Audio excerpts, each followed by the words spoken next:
director of SunSeed The Journey, and today's host, Amritat Cohen.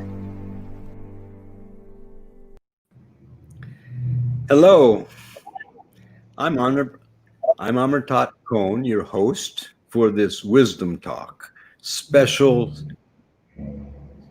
preview of the movie The World Is My Country. The film we're about to see dives into the life and vision of Garry Davis, world citizen number one, who gave up his passport to become a citizen of the entire world. We have with us today the creator and director of the film, Arthur Kanigis. Arthur, welcome. Thank you. It's a real pleasure to be here with you at SunSeed. You know, as soon as you mentioned it, I realized, you know, the sun is what seeds all of us. It seeds life on earth. And I think now it's a chance to, it's the wisdom keepers, the wisdom teachers who seed us and give us the power to regenerate and keep life on earth going. So I'm very pleased to be here on SunSeed. Well, we're so happy to have you, and we want to thank you a lot for allowing us to show your beautiful movie for free. You're welcome. Arthur, you've dedicated your life to making films that matter. You said, if I may quote you, "My mission is to use the power of film to help inspire the worlds toward a peaceful and positive future." You know, that's so beautiful and meaningful to me as a filmmaker, because if I had to say why I made the film SunSeed The Journey, you couldn't have said it better. So please tell us, why did you make this movie that we're about to see? Well, like you, I've been on a kind of lifelong peace mission, and I grew up meditating in Friends meeting, and I learned the power of positive visualization, that if we can picture in our heads what we want, we're much more likely to get there than if we're constantly picturing disaster. So when I was in high school in Washington, D.C., the Cuban Missile Crisis happened. And as U.S. and Soviet missiles faced off, friends around us in the military were mobilizing. The teachers were telling us to get under our desks and cover our heads and put our hands between our legs. And I said, no, I'm not going to do it. Washington, D.C. is going to be leveled. If you saw the pictures of Hiroshima, there's not going to be desks for us to get under. This is crazy. We can't hide under a desk. We've got to prevent and stop nuclear war. And I began then working on that. I developed a film, War Without Winners, with Paul Newman, about the risks and dangers of nuclear war. And I was the researcher on a movie called The Day After. Now, as you may know, this is the movie, many people saw it, a riveting movie about what nuclear war would actually be like, shown to 100 million Americans, more people than any made-for-TV movie before or since. And it was shown to 200 million people viewed it in the Soviet Union. And Ronald Reagan credits it with convincing him that his generals were lying to him when they said you could fight and win a nuclear war, and he had to start the strategic arms limitation talks. But for me, on a personal level, doing the research on that film was a devastating experience. You see, in order to build the sets, they had to know what the damage would be different distances from the epicenter. And it was my job to calculate that, figure that out, and fax it. It was before the internet. Fax that out to the crew so they could build the sets accurately. Right. Well, I would wake up with nuclear war nightmares. And normally, you know, you wake up from a nightmare and say, thank goodness, there aren't really monsters under the bed. But there really were monsters under the bed, and they were all around us, and we were 20 minutes away from total disintegration, and not just death of me and my family and everybody I know and love, but all music, all art, all history, everything, the human race, and all animals and pets and dogs and cats, all incinerated. And I started to get more and more depressed. And I started to, the more I researched and the more I saw all the bad things in the world, I was drowning in that ocean of despair. That's And as really I hit horrible. bottom, what? That's really horrible. I mean, Yeah. I think And of the as I hit nightmares that bottom, I had. These nightmares are so real you're describing to us. yes. And so as I hit bottom, I began to think back to that meditation in Friends meeting. And I began to meditate. In fact, I lit a candle during the Cuban Missile Crisis, and I went down in the basement and I meditated. And what came to me is a song that we had sung as kids growing up in Quaker meeting. It's the George Fox song, the song about the founder. And it goes, if you'll excuse my bad singing, there's a light that was shining when the world began, and a light that is shining in the heart of man. It starts off, it says, there's an ocean of darkness, and I drowned in the night, till I came through the darkness to that ocean of light. And the light is forever, and the light sets us free. I will live in the glory of that light, said he. And I began to realize that simultaneous with this ocean of darkness, there was indeed an ocean of light. Everywhere you look, plants are blooming. People are helping each other all over the world. People are caring about others, doing things for each other. You know, now I'm in Rotarians. They're all over the world helping other people. Every community, people are doing social service for others and reaching out and loving people. And I realized that there is truly an ocean of light. Yes. And I yes. realized that both are absolutely true and both are simultaneous, and that we have to make a choice. Am I going to dwell in that ocean of darkness and continue to drown, or am I going to dwell in that ocean of light that lifts us up? And I decided I had to make that conscious choice. Why? Because we're actually more likely to survive if we can visualize what we want. I've learned that in my personal life. So why do I want to keep picturing doom and gloom for the planet when all I'm doing is Get rid of it. Get rid of the doom and gloom. Right. I don't want to seed the sun. I don't want to seed the negative. I want to seed the sun. Right. So that is why I began a quest to figure out, how do I make movies? You know, people came to me and said, let's make an even, worse movie. I mean, the Day After wasn't bad enough. It really will be even worse than that. I said, no. People don't need more drowning in that ocean of darkness. They need to know the path to the light. And I began a quest to find a story, a movie. I began a fictional story first about astrocops, peace engineers of the 21st century, using nonviolent techniques, much more powerful than violence, to bring a better world, and other projects. And then I discovered a real story, a real man. Here was Garry Davis, a man who not only talked about world citizenship, he lived it. And he had, when I read his book, My Country is the World, I said, oh my God, this is so cinematic and filled with action and drama. I just have to make a movie about this. Well, let's go see the movie, because I think everybody's so excited to see the movie, and we can continue on afterwards. We have a lot more that we're going to explore. And when we come back, we're also going to have the eminent peace activist Jonathan Granoff, who will join us for the discussion. Right. And we'll also want to hear, of course, more about your story.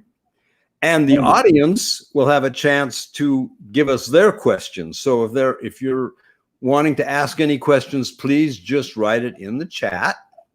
And by the way, you'll have an opportunity to get the unlimited streaming full special edition of the movie. You can actually do it during the showing by clicking on the button here that allows you to get the movie. I believe it's down below, or if you're not able to see it, you can go to our website, sunseed.org/citizen, and you can order the movie to show to friends or to see it again many times if you like. And then you can also subscribe on our webpage for future Wisdom Talks to get our mailing list. We have so many incredible things planned. You're definitely going to want not to miss anything. But Garry, Arthur, let's listen to Gary's story. I know we'd love to talk all day, but they all want to see the movie. So let's go into the movie. And now the Garry Davis story, The World is My Country. Hello, I'm film director Arthur Kanagas, and I thank SunSeed for bringing us together. You know, back in the 1980s, I made a movie with Paul Newman called War Without Winners. And I became so terrified that we were going to blow ourselves off the face of the planet that I became immobilized until I discovered an amazing guy who Albert Einstein said held the key to how we humans can actually survive on planet Earth. I spent a quarter of my life with the amazing world citizen #1, Garry Davis, a man who was inspired by a guru in India, not a Raja, to take an incredible action that no one in history has ever done before, something that's so important for every one of us and that empowers each one of us to find that inner wizard that indeed can help us build the world of our dreams. So now here he is, Garry Davis in The World is My Country. Namaste.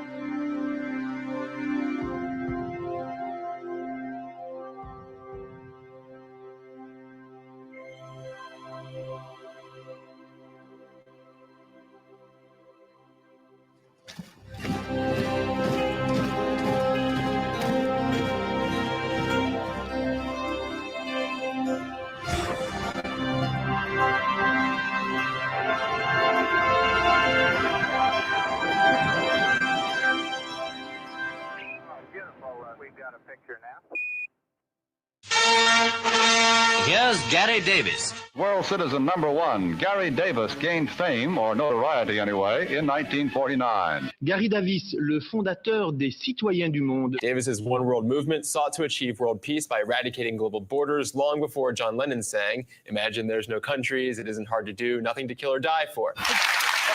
Well, some sad news. A man named Garry Davis. He was the leader of the One World movement dedicated to erasing all national borders, has passed away at the age of 91.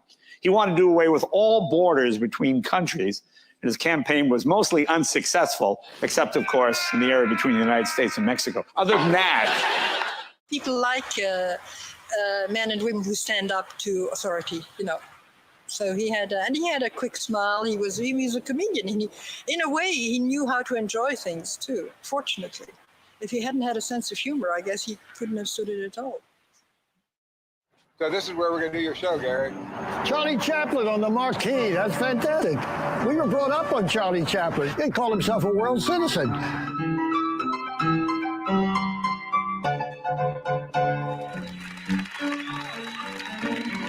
Thank you.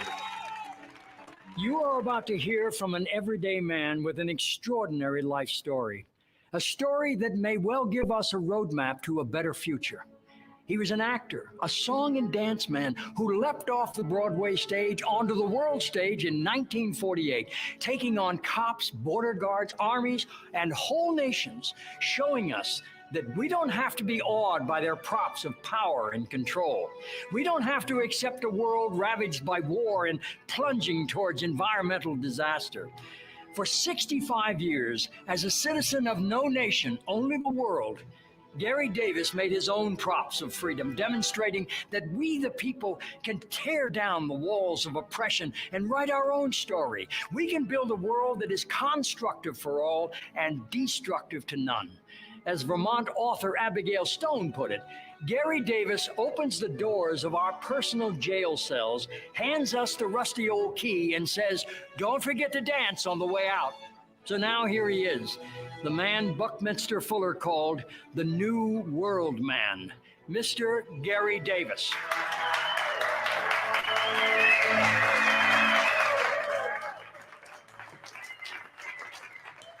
I'm very appreciative of the fact that you're here as an audience, and I'm here to entertain you. So it's like a temple. You know, it's like a cathedral. All actors feel the same way. And what we get from you, we get that attention. We get that electricity. We get that feeling back, and it feeds us. So what do I need this for?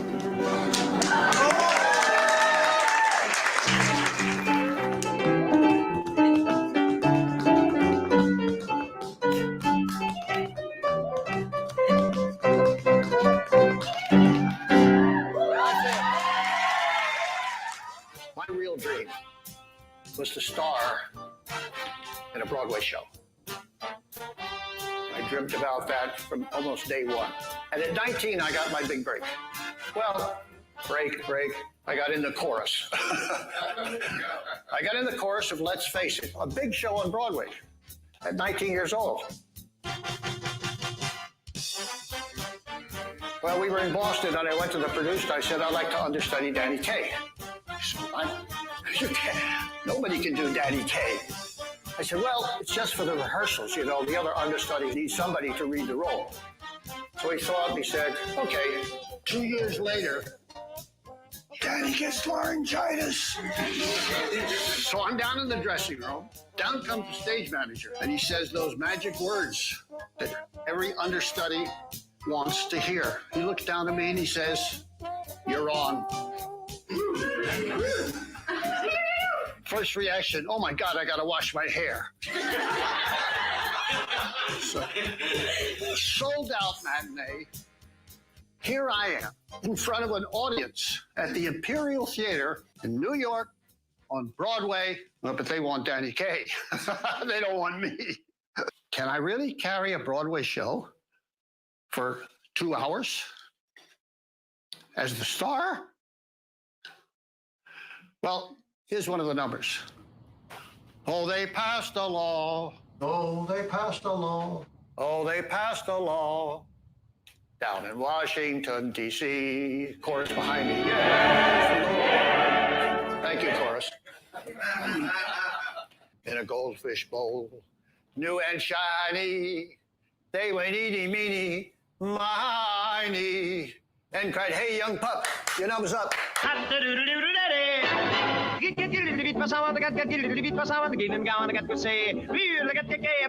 The mailman, give him gown, I got to say, look at the gay, I had to the flame, say, I'm don't question it, give him gown, I got to say, look at the gay, I had to the flame, say, give him gown, I got to say, look at the gay, I had to the flame,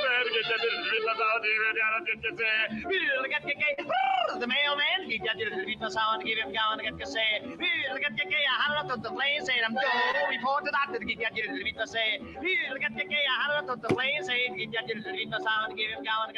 Danny got 3 curtain calls. I got 13 for that performance.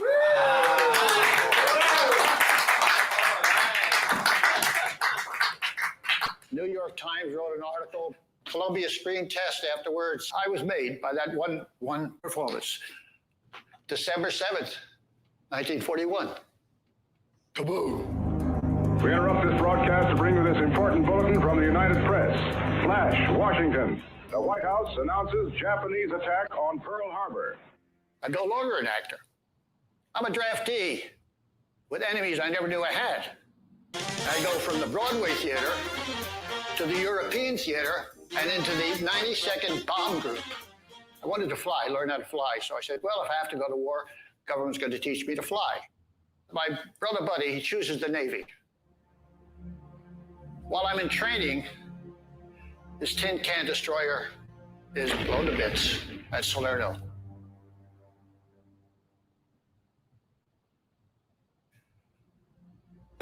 That's a shock.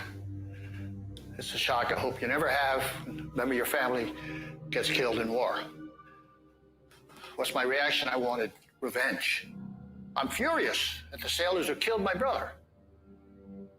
My brother, my big brother, my mentor. We were going to write plays, stories, you know. He was a great poet, very talented. We were going to change the world. That was my first reaction. Just get these bastards. But something happened. Later, when I'm flying over Germany in a B-17, and we were ordered to bomb Brandenburg. We did, 5 miles up, and then we go home, and then we saw the pictures. And I was horrified at the destruction.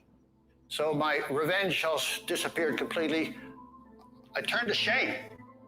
What was I doing? My brother was killed, and I'm killing brothers and families. Why weren't we arrested for killing people? Why weren't the Germans who killed you arrested? 1946, the war is over. I get another show, Three to Make Ready with Ray Bolger. Remember the guy, Scarecrow? Now, in this show, he plays the GI sad sack. I'm playing the colonel, and then I'm playing the general, and so forth and so on. But off stage, I'm a real sad sack. I mean, my friends used to say, you know, Garry isn't fun anymore. I'm watching newsreels of bombed out Hiroshima, Nagasaki.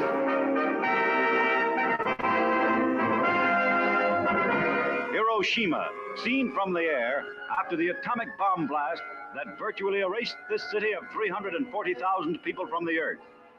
As far as the eye can see, stretch scenes of desolation and ruin.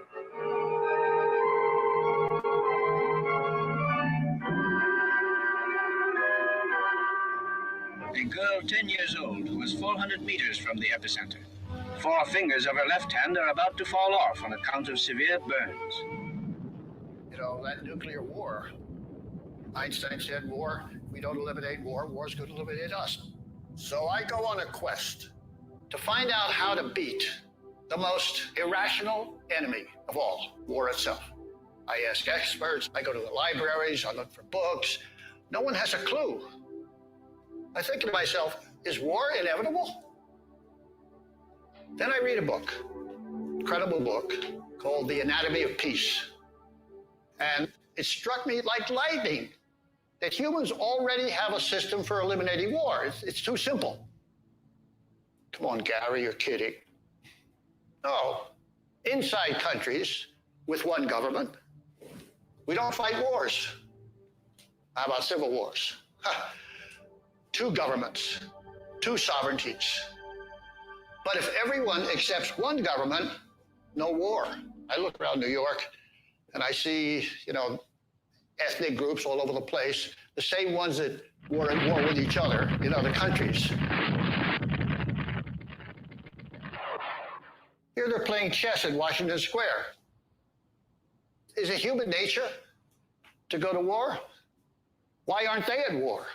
Conflicts can be resolved, not by blowing up neighborhoods, but in a court of law. Then I read Tom Paine's The Rights of Man. Tom Paine made that famous statement, "My country is the world."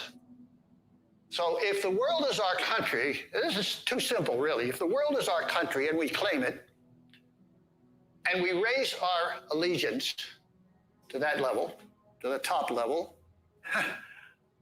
no more fictional borders. That's the key. And therefore, no more wars. Suddenly, it becomes very clear to me. I didn't get arrested for bombing cities because there's no law against it. The national politicians fool us by talking about international law. But treaties are just deals between sovereign nation states, which can be broken and are all through history. Here before his cabinet, President Coolidge signed for the United States a treaty designed to outlaw war. Because there's no police force to enforce them. In other words, very simply, no world law. And that hit me like a ton of bricks. And that, folks, is why we fought World War II. A war between the nations, not between us, the peoples. If we'd had world law, we could have eliminated the global lawlessness, the world anarchy that gave rise to Hitler and the Holocaust. And my brother would be alive today. There never was a war in history easier to prevent by timely action than the one which had just desolated such great areas of the globe. It could have been prevented, in my belief, without the firing of a single shot. Now, when Kansas and Colorado have a quarrel over the water in the Arkansas River, they don't call out the National Guard in each state and go to war over it. They bring a suit in the Supreme Court of the United States and abide by the decision. Isn't a reason in the world why we cannot do that internationally. It'll be just as easy for nations to get along in a republic of the world as it is for us to get along in the Republic of the United States. When I finally realized that world law is essential for the very survival of humanity, I knew I had to take action. I was up there making war, bombing cities. Now, I've got to make amends. I got to stop the next war. Can you imagine? You see, I was going through my personal hell. I was like a lot of these guys coming back from Afghanistan and Iraq, you know. You shoot somebody, you're shooting an image of yourself. It's like, as a psychiatrist say, you got a hole in your soul. Can't get out. The last straw for me was the start of the Berlin crisis. I'm in the active reserves. What if I'm called to active duty to bomb Moscow now? Wow. I had to do something. So now, here it goes. I head to Paris. I march into the U.S. Embassy. And I officially give up my exclusive national citizenship. Now you say, this is crazy. I made a statement, though. I made a statement which said, now I'm taking the little bit of sovereignty that I possess, and I say, now I'm placing it up on the top grade, on the top level, okay? And nobody can deny me that, because I'm outside the states anyway. I'm no longer a national citizen, so I can do what I want. I can claim what I want. And that's the day, the same day I did that, I claimed to be a citizen of the world.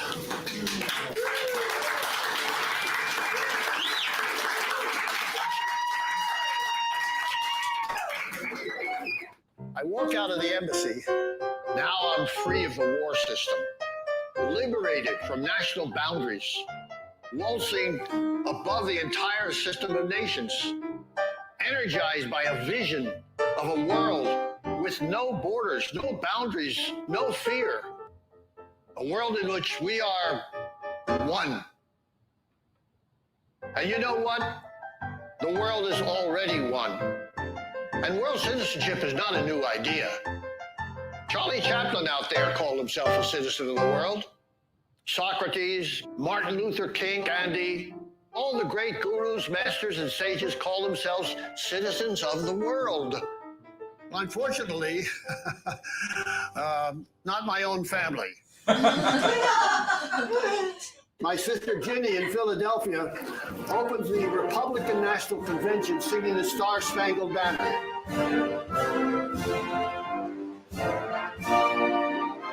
And my father's playing, he's got the orchestra for it, when they hear about my citizenship.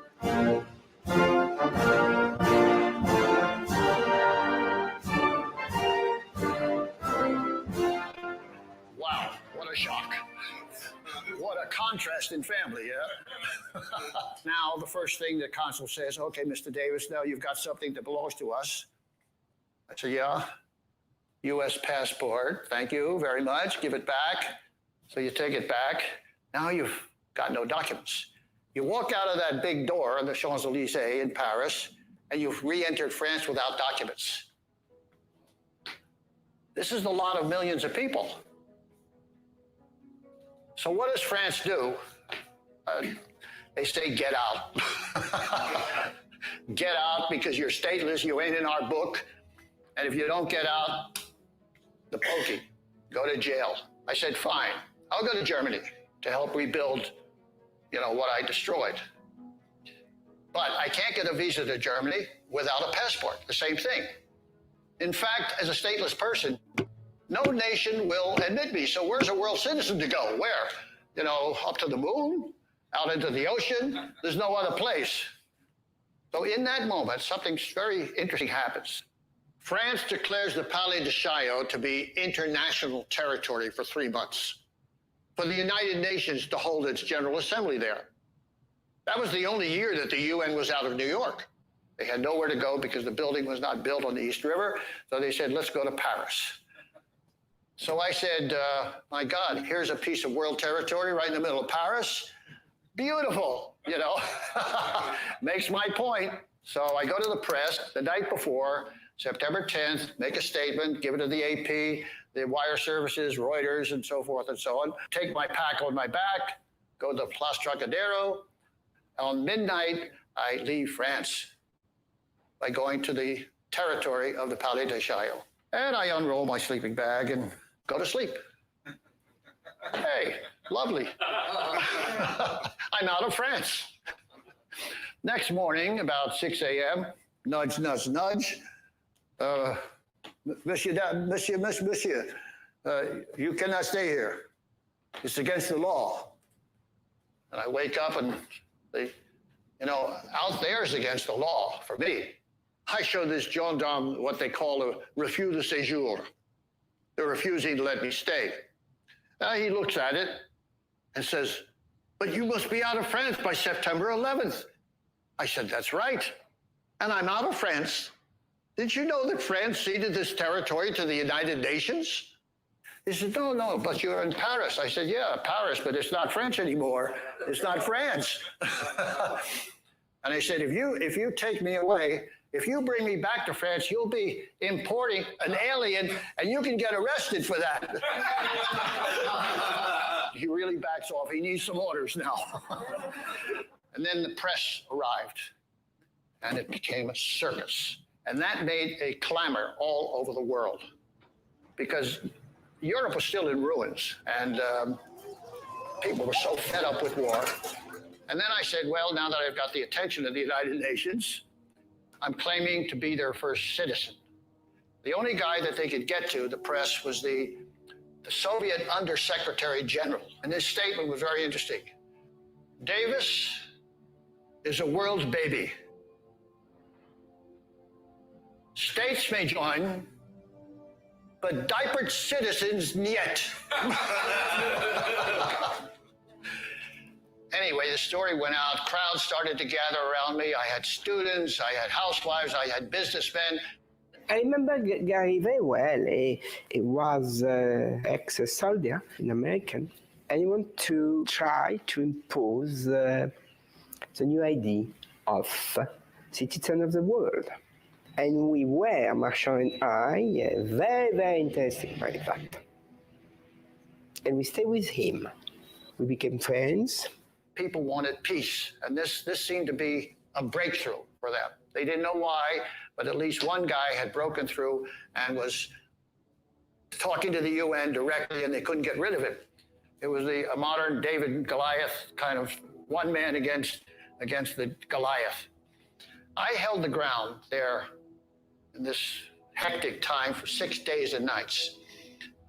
On the 6th day, a bunch of postal clerks came out of the Palais with sacks on their back and dumped the mail at my feet. And they were from everywhere in the world, from Australia, from India, from Sri Lanka, from all over Africa, all over Europe and so forth. It was amazing. Talk about one world. And what are they saying? They're saying, we're weary of talk. They're saying, we want peace. You are our hope. We are with you in our little village. Continue, how can I sign up as a world citizen? A lot of us said, you're like us. If you can be a world citizen, so can I. So 9/10 of those letters say, we want to be world citizens like you. It was the beginning of a movement. On the 7th day, the UN was fed up. All the politicos all over the place were fed up. So they invade the French Minister of Interior to get this guy off their doorstep. So at 6 a.m. in the morning, the tent is flying over my head. I've got people around, 100 people saying, Garry, get out, get out. And the gendarmes, 100 gendarmes with their patrol wagons were there. And boy, they got everything out, and me in the patrol wagon, and brought me back into France. illegally. They should have been arrested. Well, okay, that was the first act. What happened was a very well-known French war hero, Colonel Robert Sarrazac, he organized 24 leading writers to form what they call a Conseil de Solidarité.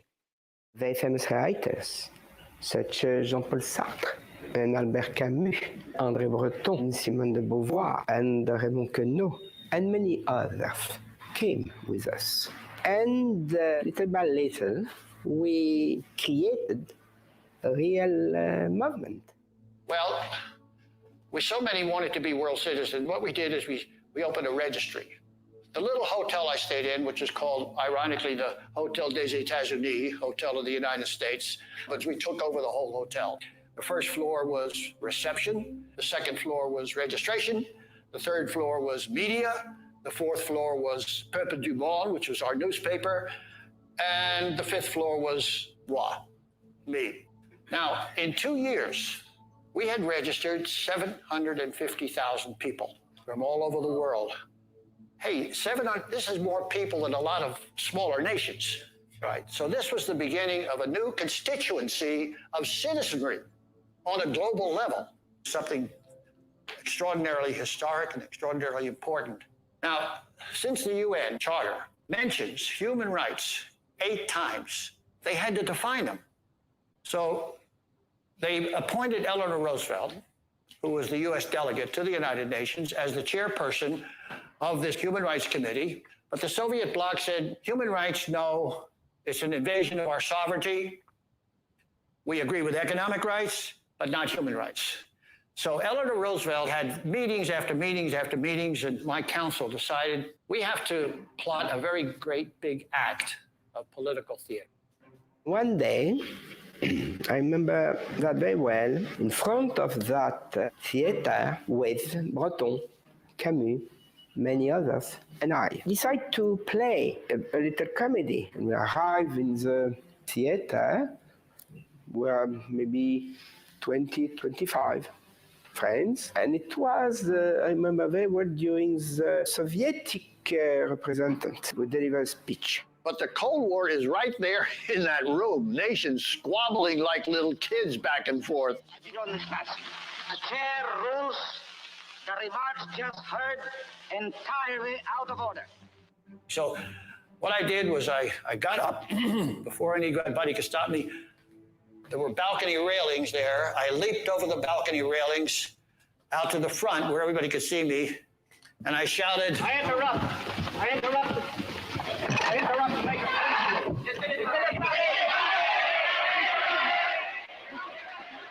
I interrupt. In the name of the people not represented here. À l'Assemblée générale de l'ONU, Garry Davis, le citoyen du monde qui fit déjà parler de lui au début de la session, en s'installant sur les terrasses du palais de Chaillot. And Herbert Evatt, he looks up, he sees me. It goes like that.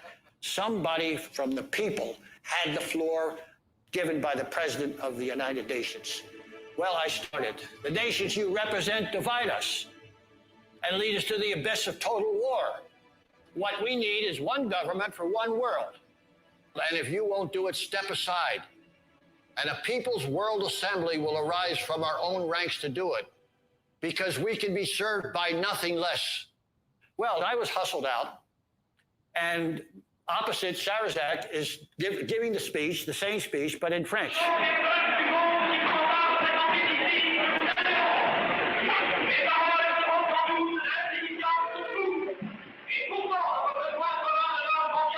Malgré l'attention soudaine du délégué soviétique, M. Wyszynski, et les remous provoqués dans l'assistance par cette intervention inattendue. And then we took over.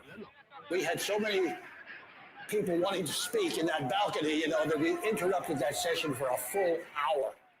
3 of us, we were catch. We spent the night in a small, not real jail, but a kind of jail in the United Nations. And now when I'm thinking of that, I think it's very amusing to spend the night with the future Nobel Prize, Albert Camus. That went all over the world. At a recent sitting of the United Nations General Assembly, there was an astonishing outburst from Mr. Garry Davis, known as World Citizen #1. I pass the word to the people. Well, we knew we had to go even bigger. We had to plan a big, spectacular show to break the logjam. When that vote came up in the General Assembly, we rented the biggest hall in Paris. It's called the Vélodrome d'Hiver.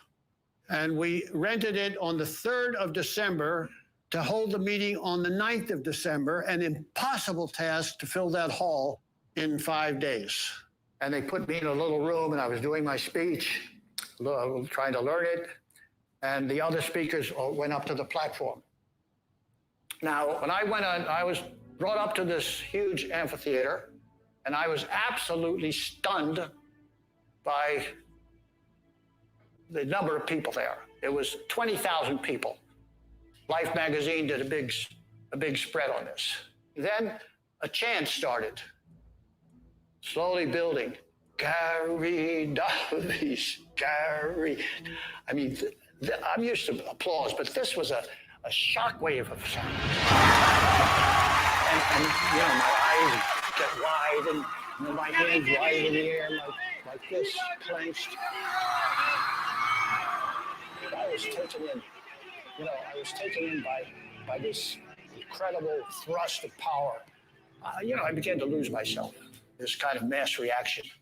But mass power is like a drug. For a brief moment, I really gave in to the crowds of adoration.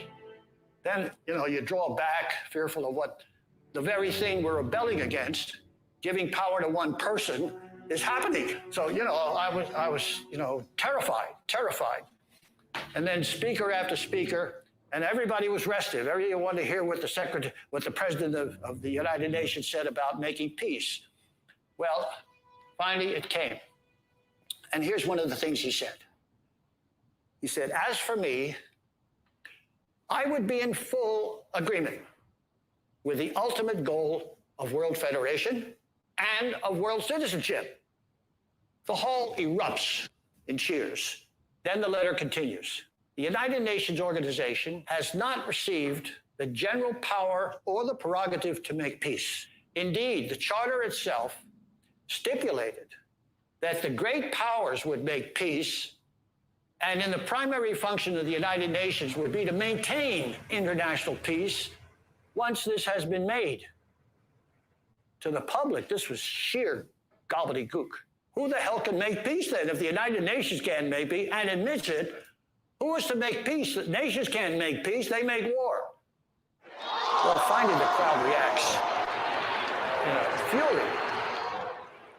Well, a young guy, his eyes really wild, hair streaming. He pushes through our security, jumps onto the speaker's platform, and he appeals to me. We are tired of mere words.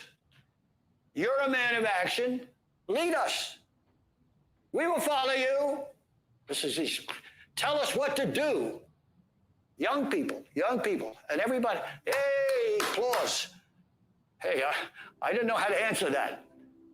He was doing what I did at the United Nations. But anyway, I pulled my thoughts together and I began to read my speech.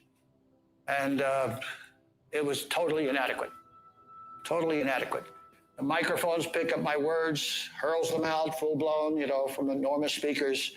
And I realized we are doing the very same thing I argued against. Understand that? We blather about the horrors of World War and the rights of man, but what does it all mean if it's not followed by deeds? It's all blah, blah, blah. Well, I finish, but boy, I feel totally drained. I returned to my little room at the hotel, des États-Unis, listening to the little sad tinkling of the piano downstairs, and pull out the flyer with my picture on it that was given to these 20,000 people. Tear it up. Crawl into bed. But if my reaction was negative, the world's press reaction was exactly the opposite. News of the event echoed throughout the world. Garry Davis, premier citoyen du monde, s'était élevé à la tribune du Vélodrome d'hiver. And declared himself the first citizen of the year. Moi, j'ai choisi.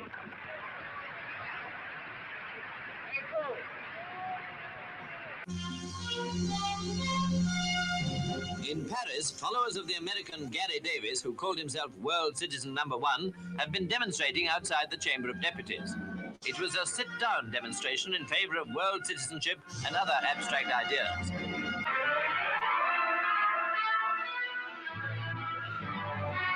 2,000 Germans push into Technical University in Berlin to appeal for world citizenship.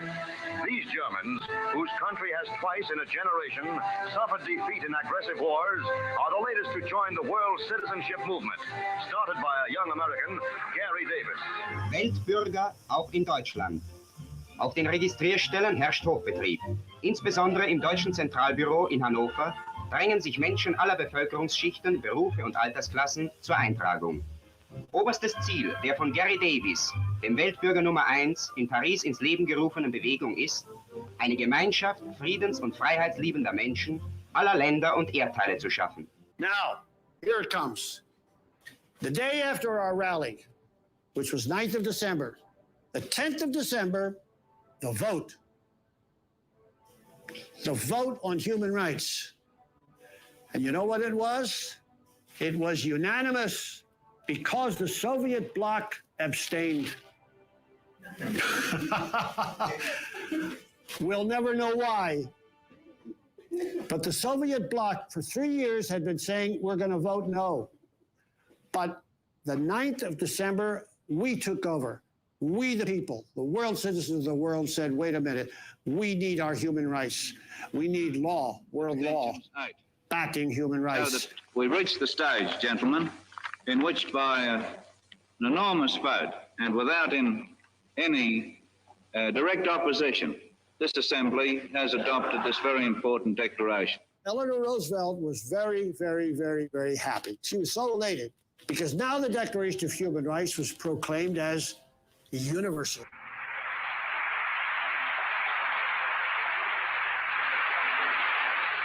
We stand today at the threshold of a great event, both in the life of the United Nations and in the life of mankind. 5 days later, in her newspaper column, she mentions our interruption, and then she explains that the United Nations is not set up to govern, like Evatt said, and only to give nations a forum. And then she writes something which blew my mind. The bombshell. She writes this in her column. How much better it would be if Mr. Davis, you're not going to believe this, would set up his own governmental organization and start then and there a worldwide international government. Who, me? The wife of the President of the United States saying, Garry, we can't do it. Go ahead, do it. I take that to mean that she's not talking really to me. She's talking to every one of you. She's saying each one of you has to do it. Each one of you has the right, the prerogative, and the responsibility to make peace. Anyway, to go back to my story, France was threatening to kick me out, to expel me. So what Sarrazak does, this colonel, Marquis, asks for an audience with the president of France, and he grants it the next day. So we go to the Palais Élysée, we walk in, cameras rolling and so forth. But when he said, okay, I will give you my, what they call bienveillance, Mr. Davis will not be expelled because now he's got the aura of my office. Well, you know, I should have been happy, I should have been joyful and so forth, but instead, you know, I felt I'm caught up in some fantastic, noisy, frenetic, desperate circus. You know, it's like a dream where you know you're dreaming, but you can't wake up. You ever have one of those? Until whatever's out there, you know, devours you or whatever. I was in this dream. I said to my crew, I said, look, you guys go ahead. I have to have a timeout. I'm tired, mentally, spiritually. Sarazek says, but you are the spark, la porte-parole. You carry the word. I say, listen, you guys are the organizers. You're the famous writers, the big intellectuals. I'm weary. I've done my job. You got a great beginning, 750,000 citizens. You know, I'm hanging on here by the skin of my teeth. I need some rest. So I did take a rest. I decided, since the UN has declared the right to travel, I thought I would resume my efforts to go to Germany to help rebuild. So I hitchhiked to Strasbourg. I approached the Kale Bridge, which is it's on the border, German border. I show the French official my refus de séjour, my orders to leave. He says, eh bien, you may leave. I say, he didn't say good riddance, but so I take one step, and I'm met by a general in his uniform and so forth, and he stops me, and he says, do you have a passport? Do you have a visa to enter Germany? I said, nope, but under Article 13.2 of the Declaration of Human Rights, I have the right to travel to any country. He says, you may go no further. I said, yeah, but I've left France. I just left France. So I turned it back to the consul, the French guy, the immigration. I said, can I get a visa to come back into France? He said, oh, no. I said, well, I'm not in Germany. I'm not in France. I must be on the line between the two countries. You know, I stayed on that line 2 months on the Rhine River. I was rejected by Germany. I couldn't get back to France. I'm freezing now. It's winter time. Esther, a pretty young French girl, came over with her mom, who'd been my au pair. The press contacted my mother because they'd heard that she was his governess in Philadelphia in 1928 or 29. She said, come along. And I came along. You know, she brought me a tent, she brought me food, she brought me blankets. And years later, she became my wife.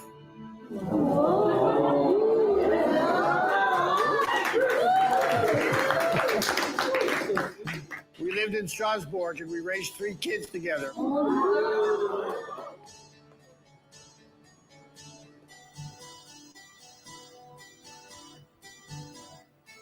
But that's another story. Anyway, back on the borderline, when I got freezing cold, she rallied the Alsatian supporters to build a small little hut. Everybody was building that cabin. And at one point, the press came and said, what would you call your cabin? And he didn't know. He was a bit taken aback. And there was a little girl, and he asked her, and she said, it's La Cabane du Bonheur, the cabin of happiness. So he said, oh, it's a good name. No, it's just the cabin of happiness. I mean, for the children, it was a playground. Children were here walking around all the time, playing. And there was a sort of a cot in there, and a table, and a chair, and a stove. And of course, the winter was bitter cold. And I'm afraid the children stacked that stove a bit too strongly, and went up in a blaze. That was a sign for me. I give up now. My very cabin, the place I'm living in, burns down. I got to go back to the USA. First, as an immigrant, I'll have to go back as an immigrant. This voyage to this part of the world community known as the United States of America is more or less a private visit to my family and friends, during which time I hope to assimilate and evaluate my recent world citizenship experiences. I've been asked whether I intend to regain my American citizenship. Since this step I don't consider would change my state as a human being on the planet Earth, meaning simply my state of consciousness as a world citizen and a member of the world community, I see no necessity for it. I intend to remain stateless. You intend to promote your movement in the United States? My movement, I would say that there is a community of world citizens rather than a movement. When you say movement and when you say my movement, you imply that I'm a leader. Right. I'm neither a leader nor a representative of world citizens. I'm simply one of the world citizens in the community of world citizens. But because of my stateless status, I'm detained. Over the years, I've been in 34 prisons. 34 prisons in many countries, not because I committed a crime, but simply because, as happens to many people, they have no documents. And what does the government have to do? It has to hold them. What's a refugee camp except holding people who are not committed any crime? There are millions and millions of people like that all over the world. This is one of the horrors of the nation-state system. Finally, I get into another Broadway show.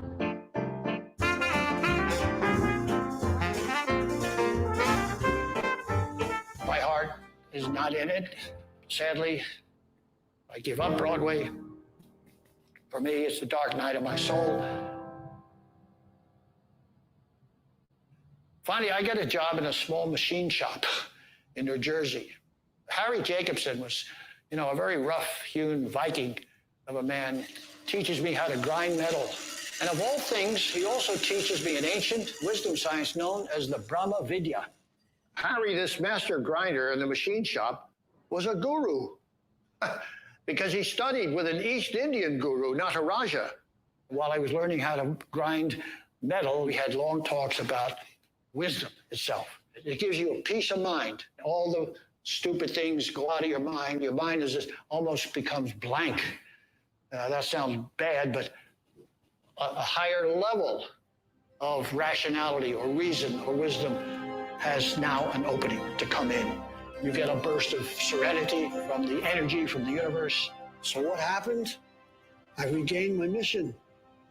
I regained my mission to take up Eleanor Roosevelt's seemingly preposterous suggestion that I start a government. Wow, but how? Well, I went to see a top constitutional lawyer. This is interesting. He says, Gary, take a look at the 9th Amendment. All rights not specifically enumerated are reserved to the people. Did you know that? Here's a quote from that historic Declaration of Independence. Whenever any form of government becomes destructive of these ends, it is the right of the people to alter or to abolish it and to institute new government. Sounds astounding, to institute new government. The people institute new government. But do you want to know a great thing about all this? At the global level, as Eleanor Roosevelt happily pointed out, there was no government to alter or abolish, nothing to overthrow, no violence, which is always self-defeating anyway. So there's nothing out there except a wide open, marvelous opportunity for me to go out and declare it. So I went up to Maine, near where I was born, and told my dad my plan. He said, people don't go around declaring governments, he said.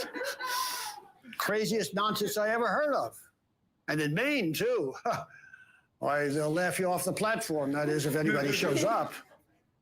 Well, people did show up. Not many, less than 100. A far cry from the thousands at, in Paris, but it didn't matter. Why? Because my audience wasn't local. It was global. It was you and your grandchildren. So, on September 4th, 1953, I declare at the City Hall of Ellsworth, Maine, a government of, by, and for the people of the world.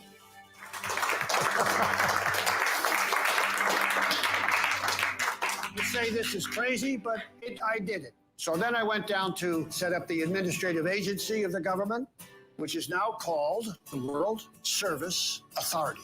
And it's in Washington, 5 Thomas Circle. It's functioning right now.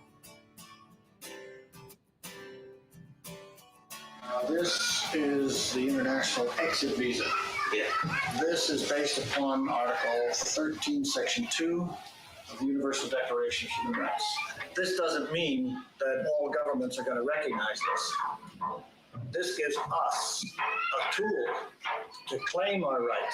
This is a bureaucratic tool because what is stopping us from leaving is their bureaucratic tool. In other words, the visa of control. Yes. So we say, okay, now we have our tool, we're neutralizing your tool, and we're claiming the right to leave. See? This is the beginning of a whole new development in human rights. We have been dying in this house from hunger, from diseases, from getting no shelter. C'est une organisation religieuse. It was a religious organization qui est défendue dans notre pays, which is forbidden in our country. So we are asking for help. That's why we are applying for your passport. My first passport was a little 16-page booklet, number 00001. Well, I was first in line. And I entered India with it, and I met the Prime Minister, Pandit Nehru. And I'm in his office, and I tell him, I am in this country on a world passport. I'm a world citizen. Oh, how jolly, how jolly. And I said, yeah, and I know you've been in prison many times by the British, and so have I. I spent 9 weeks in Brixton prison. Oh, you've been in prison. Oh, how jolly. now we're buddies. Then I presented him with his own world passport. And then he says, this is the passport Gandhi would have carried. No, I'm a world citizen. That's all we have.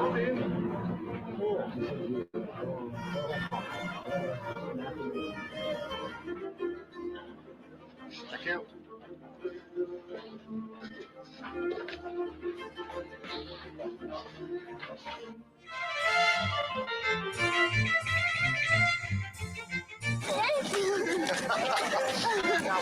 It is marvelous. It's euphoric.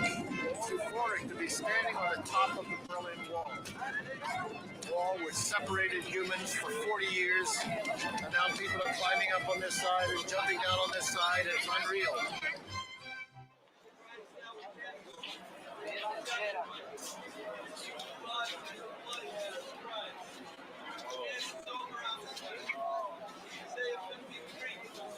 None of the missiles, none of the F-16s, none of the nuclear weapons. The biggest nation in the world could do nothing.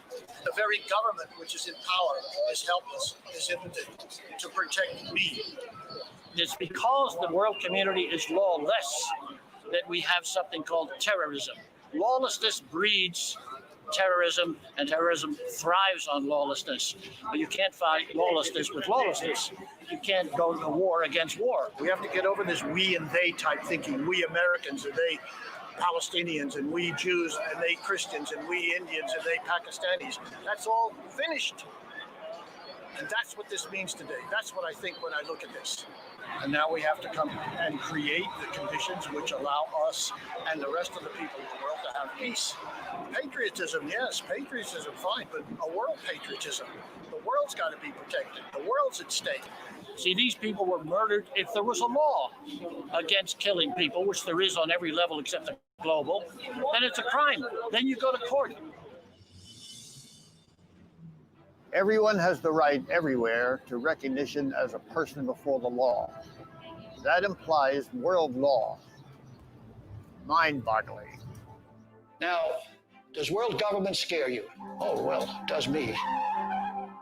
If it's the same old forces of power, and money, controlling our lives from behind closed doors, the top-down theory, the New World Order, you've all heard about that. But what if we, the people, institute our own government, truly of, by, and for the people of the world? World law isn't beyond you, it is you. We are world law now. If you take a piece of paper, you say, we agree to, that's a legal document. You could take that into any court in the world. We're already experimenting and making world law, one community at a time. In view of the fact that the town of Burlington declared itself a world city, and in view of that, that the city of Burlington joined over 1,000 cities throughout the world, that we, standing here on global soil, declare this park as world territory. Would you say that we are now at a point, seeing that we have the World Wide Web and that the whole world is interconnected virtually, where we can stop with countries sectionalizing our planet and just become one united planet under one banner? That's the name of the game here. I can't believe you're here. Bless you, bless you. Come on in. Robert remembered Garry, and he thanked Garry for bringing him into this idea that we could become global citizens. Robert was one of the great exponents of this idea, and he gave his life to it. I think that people are now realizing that it is one world or one family, one human family, and either we're going to live in peace as a family, or that's it. And I understand that the last trip that Robert took, you and he went back to that spot. Tell us about that. Well, we were there because of the fact that we knew that Garry Davis had slept there. So we went to the very spot where Garry had the courage to live on the line between these two countries that had fought that awful, awful war. And we allowed ourselves to experience the joy of no guards, no kiosks, of no borders. Now it's a free, open bridge. Strasbourg, where Garry took his stand, became the seat of the European Parliament. And I'm absolutely positive that Garry inspired the European Union founders.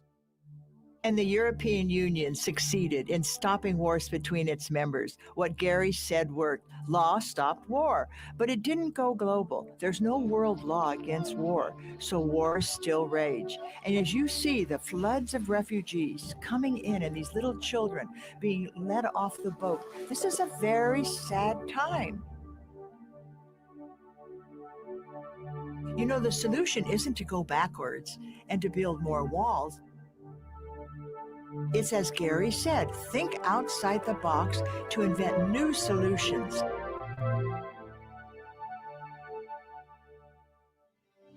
Here in Vermont, we have town hall meetings. Today, with the internet, we can all meet in the same room, the global room.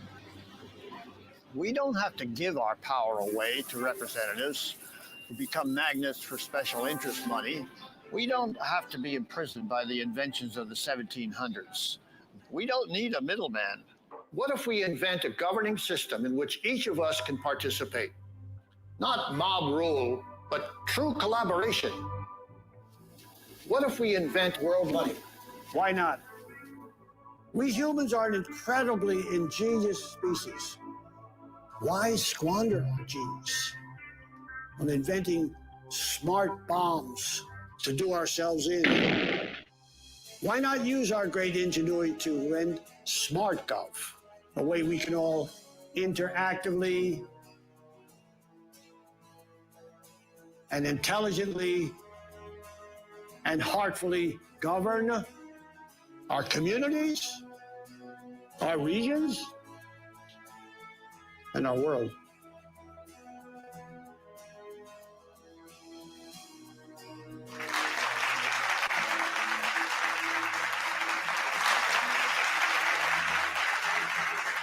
Visionary, you bet, but doesn't every event start with imagination?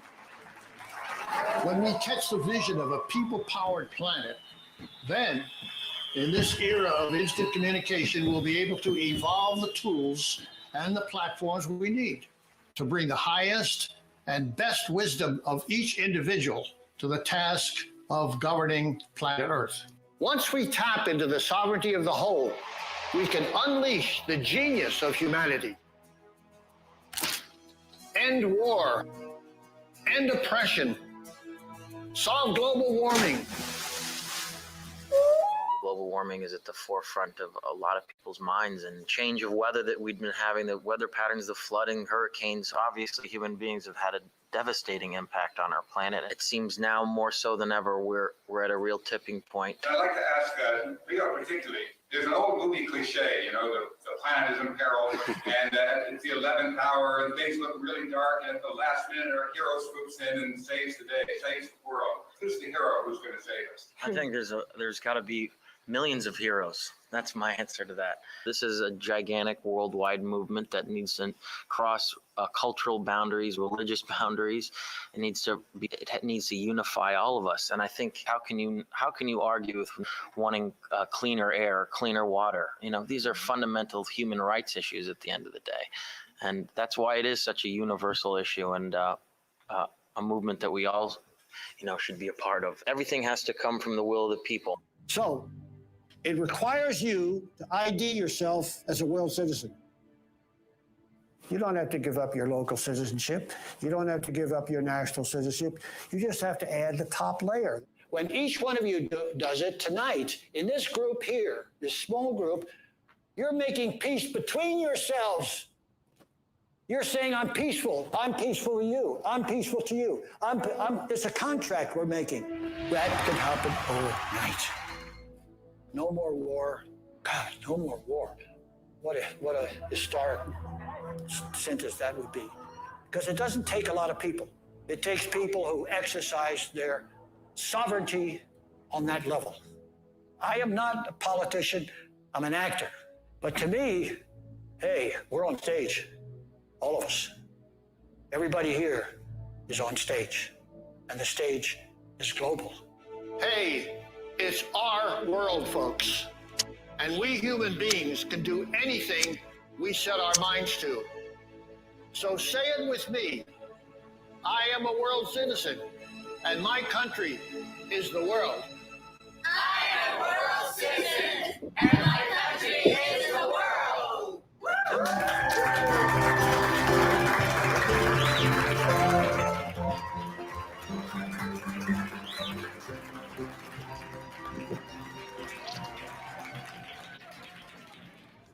I remember my youth very well.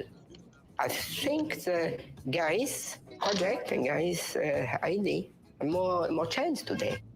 I continue to hope and sometimes to dream. Because the dream it's a larger part of a human being. And we have to dream because it's the only way to catch the reality is to dream. World citizen, lift up your voices. Oh, you know we got something to say. All we need is the same directions, heading in one way. In this world, we live as one. I know we can make it because the time has come. So, what did you think of our movie? Can you see why I just had to dedicate my life to bringing this story out to the world?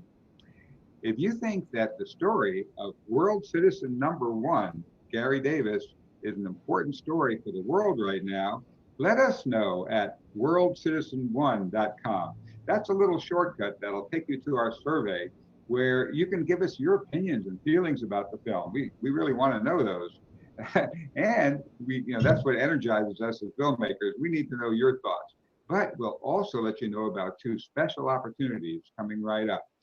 You see, NETA is sending out this film to the entire public broadcasting network around the country. But each station manager makes the decision of whether to broadcast it in their local area. And that decision depends a lot on the local community. So if you let your station manager know and you get your friends to, this film will be broadcast right there. We're also going to give you an opportunity to get this special director's cut of the film. In it, you'll see so many fun things that aren't in the film you just saw, like Garry presenting this world passport to legendary folk singer Joan Baez. You'll see pictures of him giving it to Peter Ustinov and Mike Farrell of MASH. And in here, you'll see him giving it to Patrick Stewart and LeVar Burton of the Star Trek crew, and to the son of the founder of Star Trek, Gene Roddenberry Jr.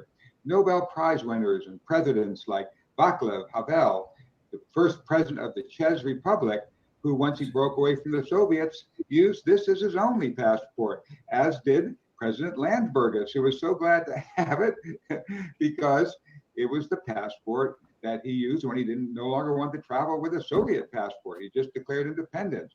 So, and then you'll see Garry giving it to some of the contemporary wisdom teachers like Barbara Marx Hubbard.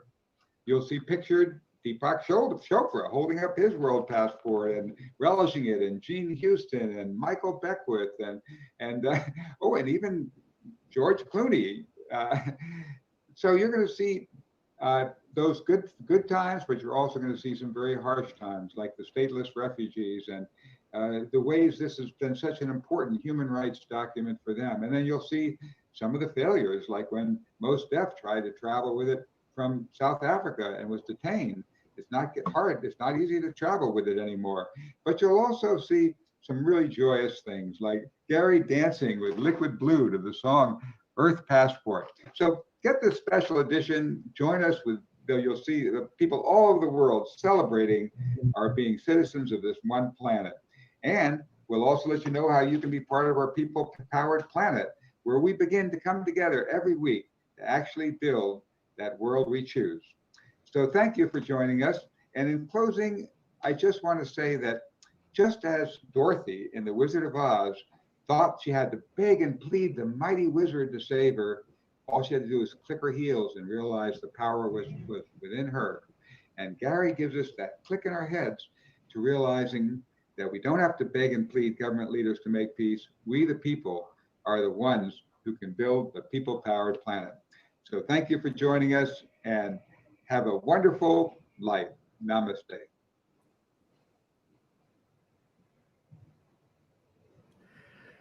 Well, thank you, Arthur, really.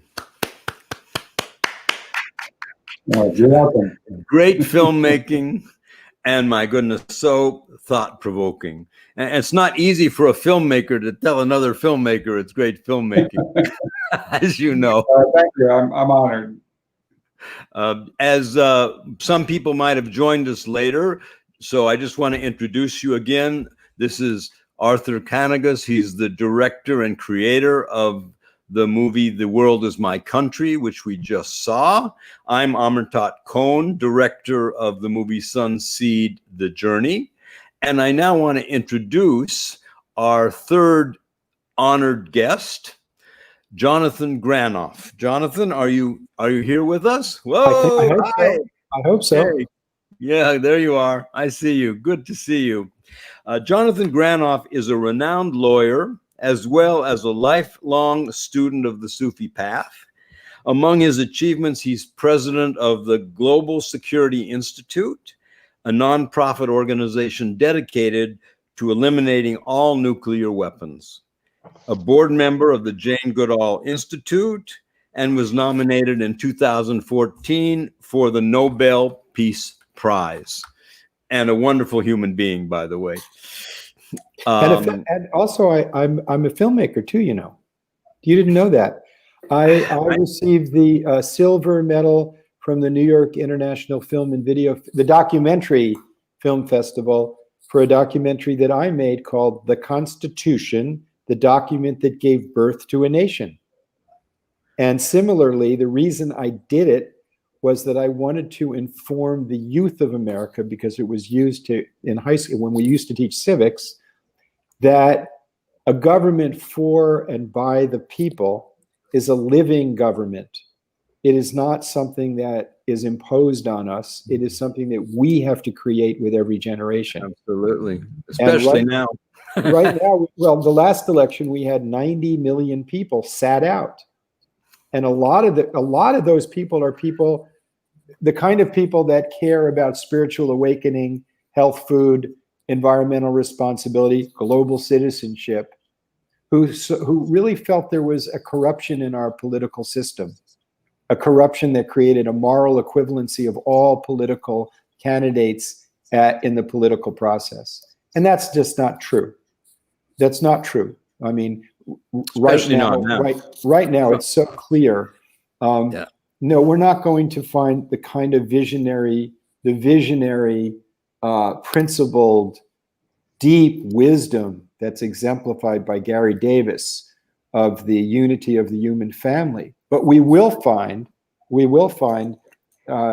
politicians who at least view truth as valuable, who see public service as a noble endeavor, who actually think that science is a valuable tool for policy, and that fundamental freedoms embodied in the Universal Declaration of Human Rights are worth protecting. And although they may fall short in doing it, they at least will respect it. And that's huge right now. It's so huge right now, and I really appreciate you bringing it up. Go, Gary. Yeah, I was going to hit you next. Go ahead, Arthur. Go ahead. Yeah, I was just going to comment on what you said, that the reason why it's so crucial that those who hate politics and hate all the old political systems, think they're all a mess, must vote, is to buy time. Because if we don't vote now, really we are facing extinction. Extinction either through slow environmental destruction or really instant extinction, a whole new generation of nuclear weapons going online. And the only person who decides whether in a single command to send nuclear weapons off is the president. So it's so important that we have a stable person that at least buys us time to build the people-powered planet. Exactly. Well, John, I just wanted to, I know you've seen the movie. Garry Davis is proof, for me at least, of the power of one person who can influence world thinking, especially if they're uncompromising with their ideals. How has the work of Garry Davis impacted your life, and what principles and values that he promoted are important today? Are you asking me or yeah, I'm asking you. Sorry, Jonathan, I wasn't clear. Yeah. Well, Gary's work didn't influence me. Okay. I found the same truth that influenced him. The truth that there are global issues that require global identification and cooperation. The truth that the creation that the state is a human creation that is designed to serve human beings. The state is not to be loved, it is a thing. Humans are to be loved, things are to be used. Humans are to be loved, things are to be used, because humans are the embodiment of the infinite, are made in the image of God, and they're sacred. Things that we create are to be used. And the state is something we create. When we love the state and use people, we end up with nuclear weapons. We end up with the pursuit of idolatry and improved means to unimproved ends. So let me give an example. India and Pakistan are nuclear armed states now. 30% of the children in each of these countries suffers from malnutrition. 70% of the malnourished children in the world are in those two countries. And yet, so for them, they've already lost the war. Their lives are impaired. Their birth is a burden. Horrible. And it's horrible. And they're in a state of poverty such that no matter how hard they work, it won't impact the quality of their life. And yet these countries are spending billions of dollars to make nuclear weapons. But India did not get its nuclear weapons because of Pakistan. India got its nuclear weapons because of China. So even if there's a bilateral agreement between them, they can't solve it. So, but China didn't get their nuclear weapons because of India. China got them because of the Soviet Union or Russia. And Russia didn't get them because of China. Russia got them because of the United States. So the only way to solve the distortion of South Asia is at a global governance level. The only way to solve the problem of fires in California is a global approach to the way we get energy. The only way to jump in a minute. He's raising his hand here. Yeah. Okay. The only way to address the problem of pandemic diseases is the way in which we address polio and smallpox, which was global cooperation. So these principles of global governance are the necessary governance evolution to respond to the technological, scientific, and social organizations of modernity. Because the impact of science, technology, and social organization is global, we have to have global cooperation. And the principle of the state, the first duty of the state is to protect its citizens. The state cannot protect its citizens without addressing the entirety of the whole. That's number one. Number two is the human quality that Garry exemplifies, which is that we are all part of one family. This is the spiritual admonition of the wise since time immemorial, to see the human family as one. This has now converged as both a spiritual necessity and a practical necessity. And Garry exemplified both the sense of moral agency of himself coming from his heart and the practical need to end the institution of war and the misidentification of power and authority with militarism. So, you know, I think that there are many people hearing the same message that he heard. And right now that we're all realizing that that 1.9 trillion in military expenditures last year cannot protect us from a very, very small organism called a virus, and that it doesn't have a passport. People are all of a sudden, if they have any common sense, are saying, wait a minute, our common humanity is essential. So no, he didn't influence me, although I think I met him at the State of the World Forum with Robert Mueller, who was a very, very, very close friend of mine. I presided at his memorial service, and I was very close with him. And I recommend everyone to study his work of robertmueller.org, who was there at the end. I'm on the same, and also the founder of the Global Security Institute was Senator Alan Cranston, who was the first president of the World Federalists, which was the political expression of Garry's philosophy. So I'm in the same orchestra. Arthur, sorry, go ahead, Doug. Oh, no, that is so wonderful. And I'm so glad that you wonderful. part of that you know, I was there also at Robert Mueller's memorial, and Barbara Mueller, as you saw, is in our film. You saw her near the end saying that Garry really inspired the leaders of the European Union, and now he's got to inspire a much larger audience. And it's so crucial now for the survival of humanity. You know, the U.S. is starting a new, and Reagan was just touting these new nuclear weapons. Not Reagan, I mean Trump. Excuse me, I hate to say any politician's name because that just empowers them. But anyway, there's a new generation of nuclear weapons, and we think we could fight a limited war. But you mentioned India and Pakistan, and even a limited nuclear war between them, it's been pointed out, would throw so much, would set us on a path of destruction.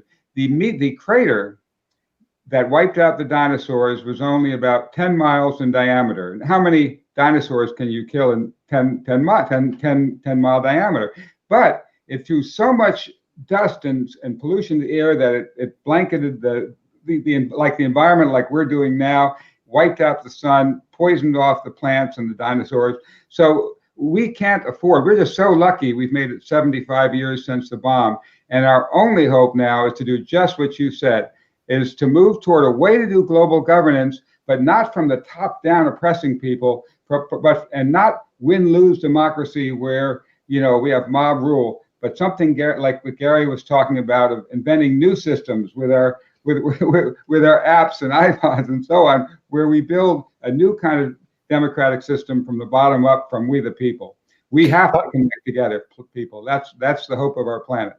Well, I don't discount top down, sideways, bottom up, every direction we have to do it. Well, yeah, they all have to come. We have to hold the leaders on top. Like, we don't have time to wait for a global cooperative political movement. We have to presently hold political leaders to answer questions that every citizen has a right to ask. What are you doing to address the global threat of pandemic diseases? Mm-hmm. What are you doing to protect the climate? Not whether you should, but what are you doing to protect the climate? What are you doing to end poverty? We are capable now of ending poverty. We're capable of it. We have the social organization. And what are you doing to eliminate nuclear weapons? These are questions that every leader needs to ask. And then we need to ask ourselves one additional question to all of those, which is, what am I doing to find the purity of heart within myself? And what am I doing to bring it into action? So as Jane Goodall said, you have to go from the head to the heart. And then I said, but Jane, we also have to go from the head, the heart to the hand. She was right. Yeah. So this global responsibility in the way in which we have a sense of, like, treat your neighbor as yourself, okay? When Jesus said that, or when Socrates said it, or when Seneca, Confucius said it, or Muhammad said it, neighborhood was like you could see the people. But today, neighborhood's a moral location. And as Garry points out, the whole world is a neighborhood now. True. Your work with the Global Security Institute, it was started by you and Mikhail Gorbachev and Alan Cranston and other influential people. And you're working on a level with leaders and governments. But as an individual, I feel really quite helpless to stop governments from expanding their nuclear arsenals. So you gave us some practical things that we, the individuals, can do. How can ordinary citizens, beyond just basically voting for our representatives, what else can we do to try to bring about the end of nuclear proliferation? Well, they can get together with 4 or 5 of their friends and show up at their congressman's or congresswoman's office and ask those questions, because they're integrated. What are you doing to eliminate poverty? What are you doing to protect the climate?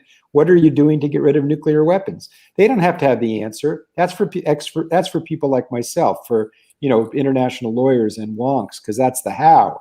But the political leaders need to know that there's pressure to do that. And it's not a partisan issue by any stretch. Ronald Reagan put forward the principle with Gorbachev in 1985 at the summit in Geneva, in which he said a nuclear war can never be won and must never be fought. And in that same statement, they said, and we shall not seek military advantage over one another. That set us from going over 70,000 nuclear weapons to the less than 14,000 we have today. That's not insignificant. And right now in America, this current administration refuses to accept that truism. And in the Joint Chiefs of Staff's most recent policy document, contemplates the use of nuclear weapons in theater conflicts, quote, in order to advance strategic stability.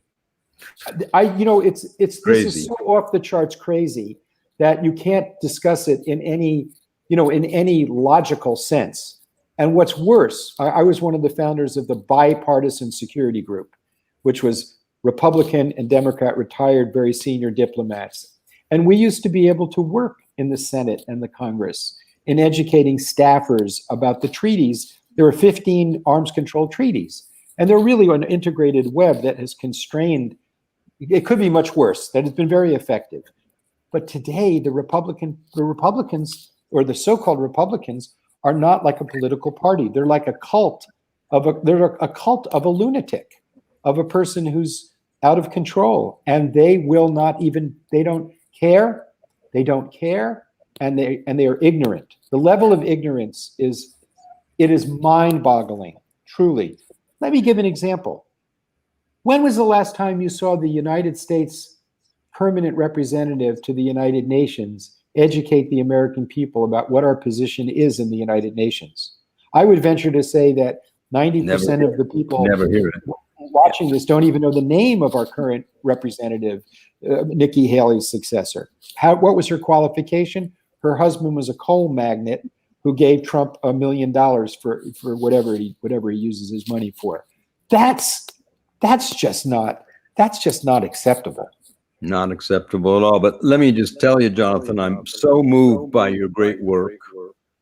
You have enormous respect from us, from me, and we at the SunSeed Group want to reinforce your efforts by supporting the Global Security Institute. There is right now on the screen a donate button that all of our listeners can go to if they want to help with your organization, help bring about more quickly the nuclear disarmament. They can donate.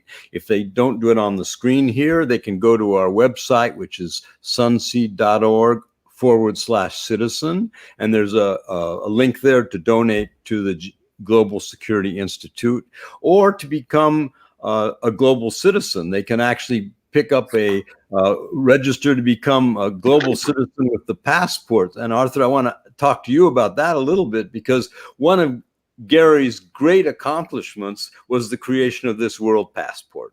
This was accepted by many nations, just like an ordinary passport, and he was also helped tens of thousands of displaced refugees who were able to have some papers. So maybe Arthur, you can talk a little bit about the global passport and what you see its use is today, and also what do you think is the how do I say it, the relevance of your movie for today's audience? Okay, thank you. Yes, the world passport is crucial not only as a physical embodiment of the spiritual wisdom of ages, of all those sages who said we are one, but it's that sense of identity. And you mentioned very well, Jonathan, that if we identify as citizens of the world, that gives us a whole new power. Now, in the past, it has been stamped by virtually every nation on the planet. If you go to our website, theworldismycountry.com, and you click on the passport page, you'll be able to see links. And in fact, if you get the full director's cut that's available when you link on this, if you get that, you will see nations all over the world have stamped this passport.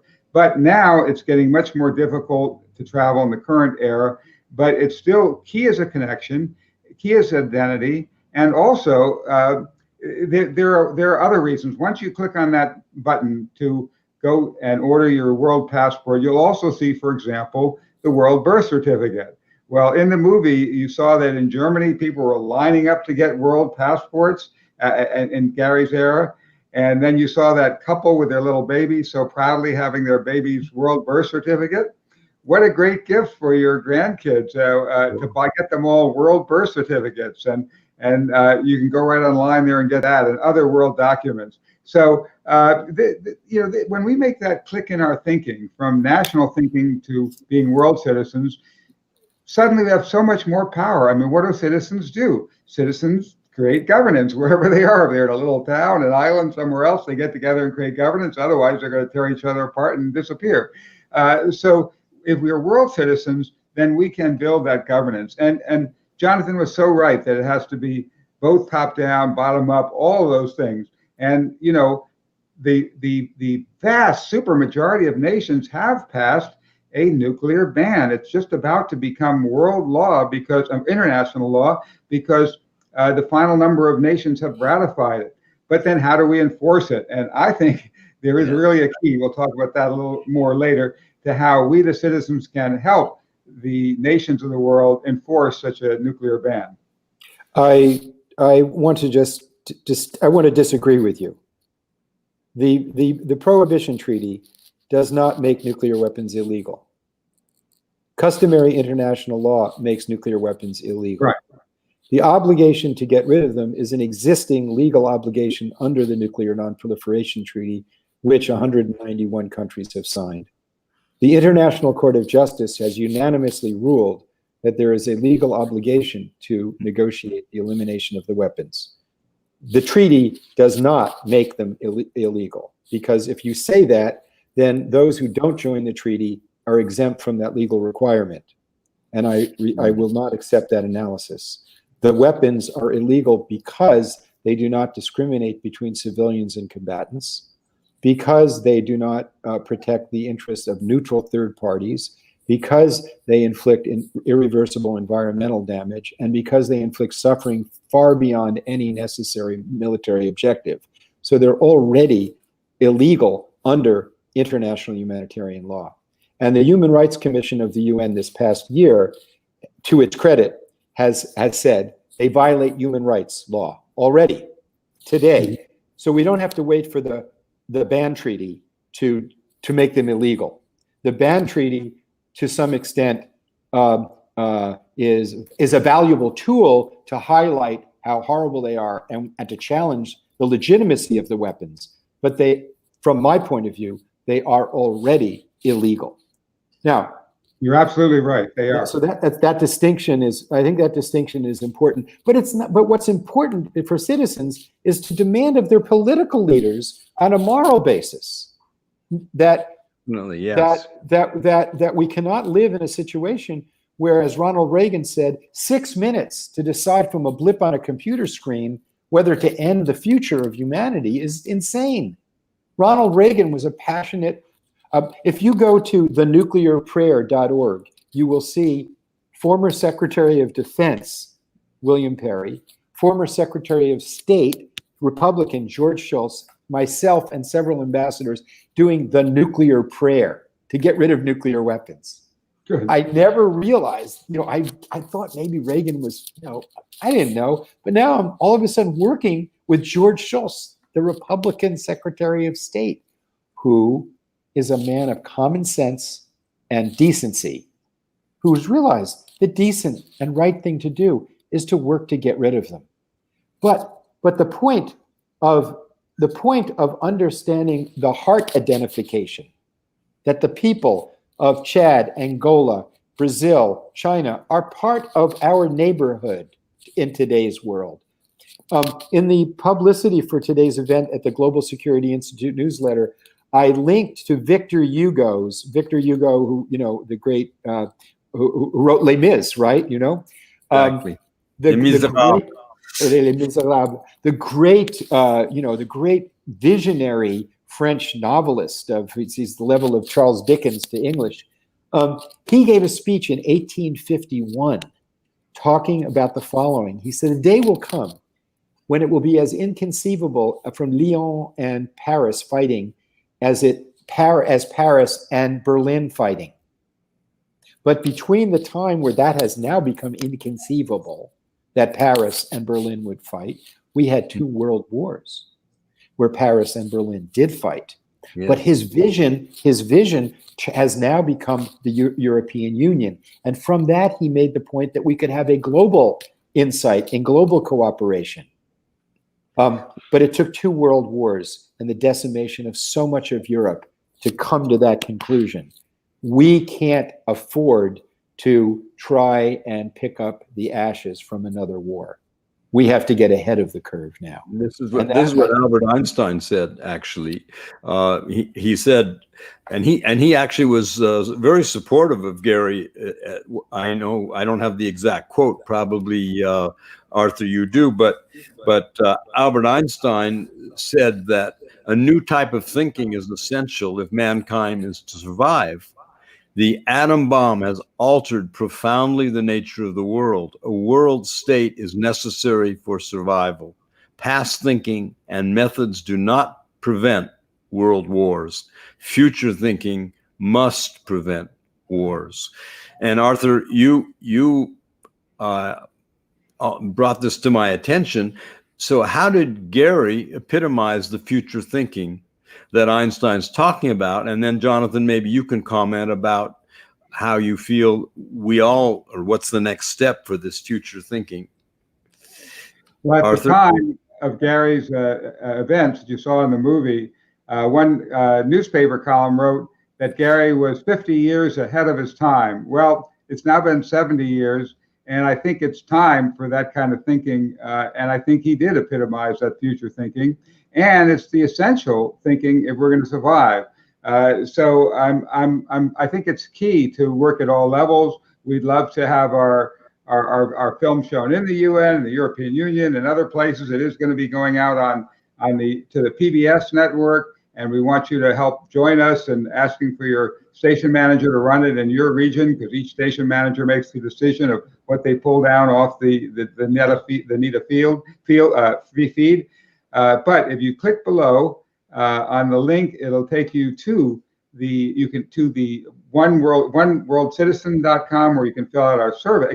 worldcitizen1.com, where you can fill out the survey. And when you do that, you'll get an email back about how you can order the director's cut from SunSeed, how you can get the world passport, and so much more. And we'll get to know, as I said at the end of the film, your thinking. So we'd love to have you join us in this, and together with Jonathan, with you, I think we can turn this around. Absolutely.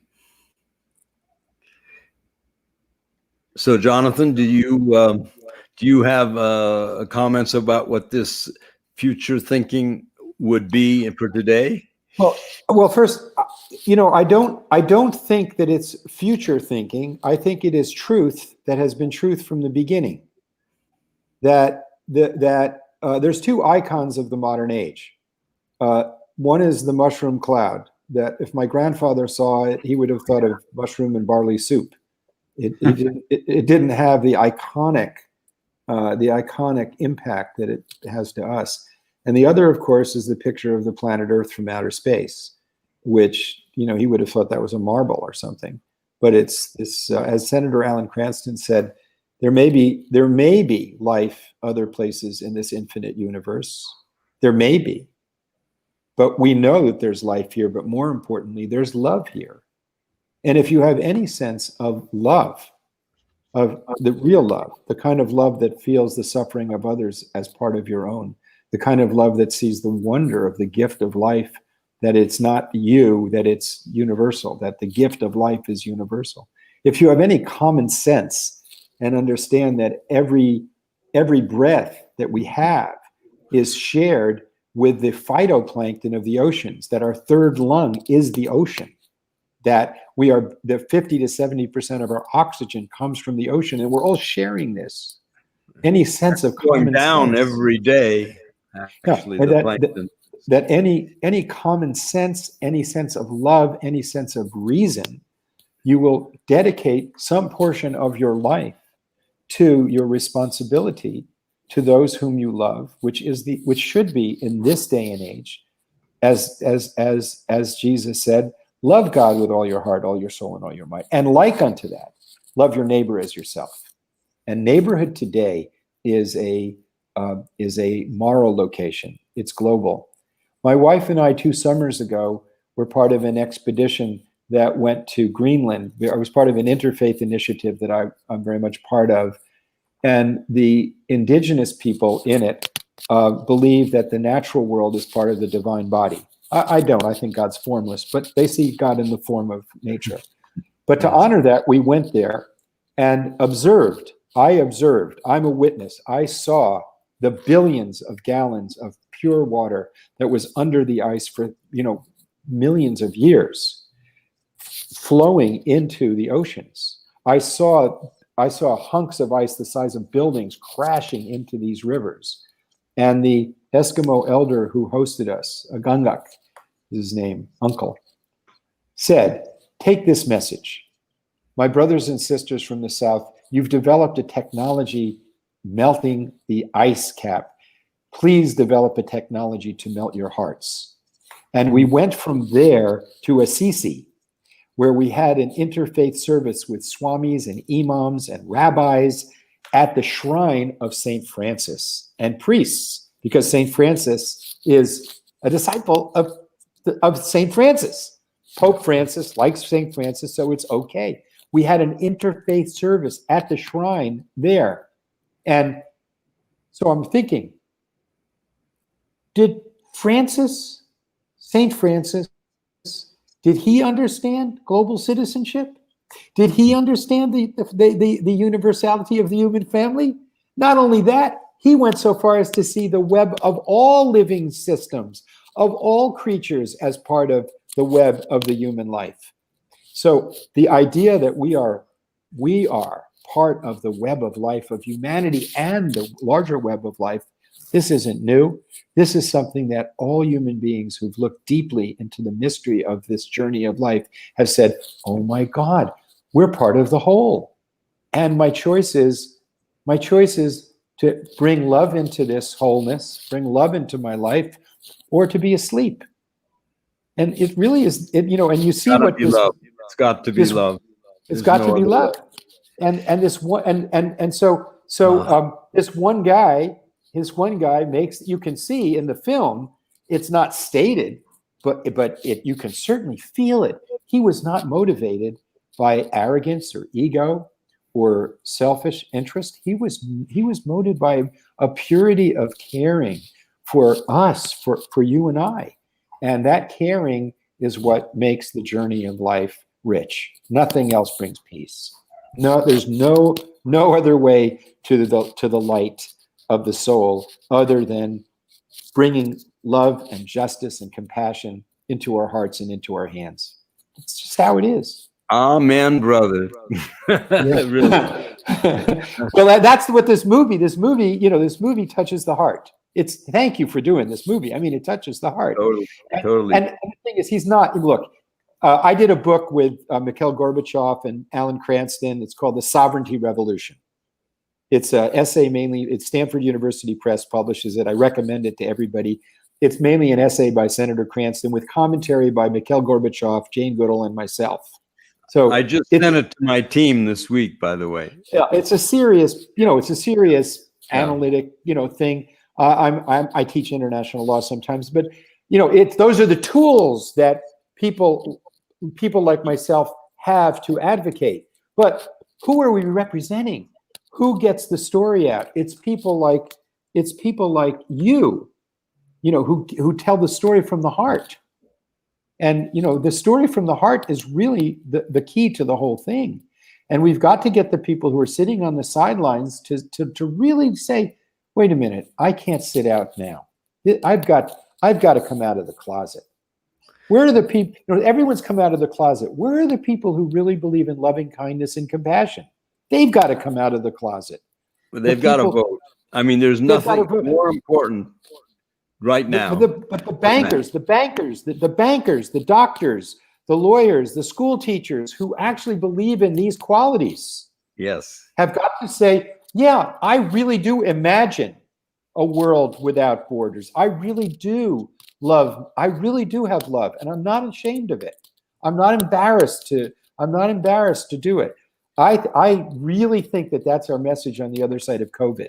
Absolutely. Like, come out of the closet. You people who are the people of loving kindness and compassion, come out. Tell your story. Your story is worth telling. And if people don't be ashamed of it if you're working at an insurance company or a computer company. Be yourself. Everyone else has come out. The people of heart and kindness have got to come out. Absolutely. And that's what I think this movie says. Let me ask Arthur a question Garry about just did it. Yeah, so Garry Davis died in 2013 at the age of 91. He was a man without a country because he voluntarily chose to become a global citizen and work for world order. Arthur, was Garry satisfied at the end that he had created a legacy that would accomplish his goals and endure?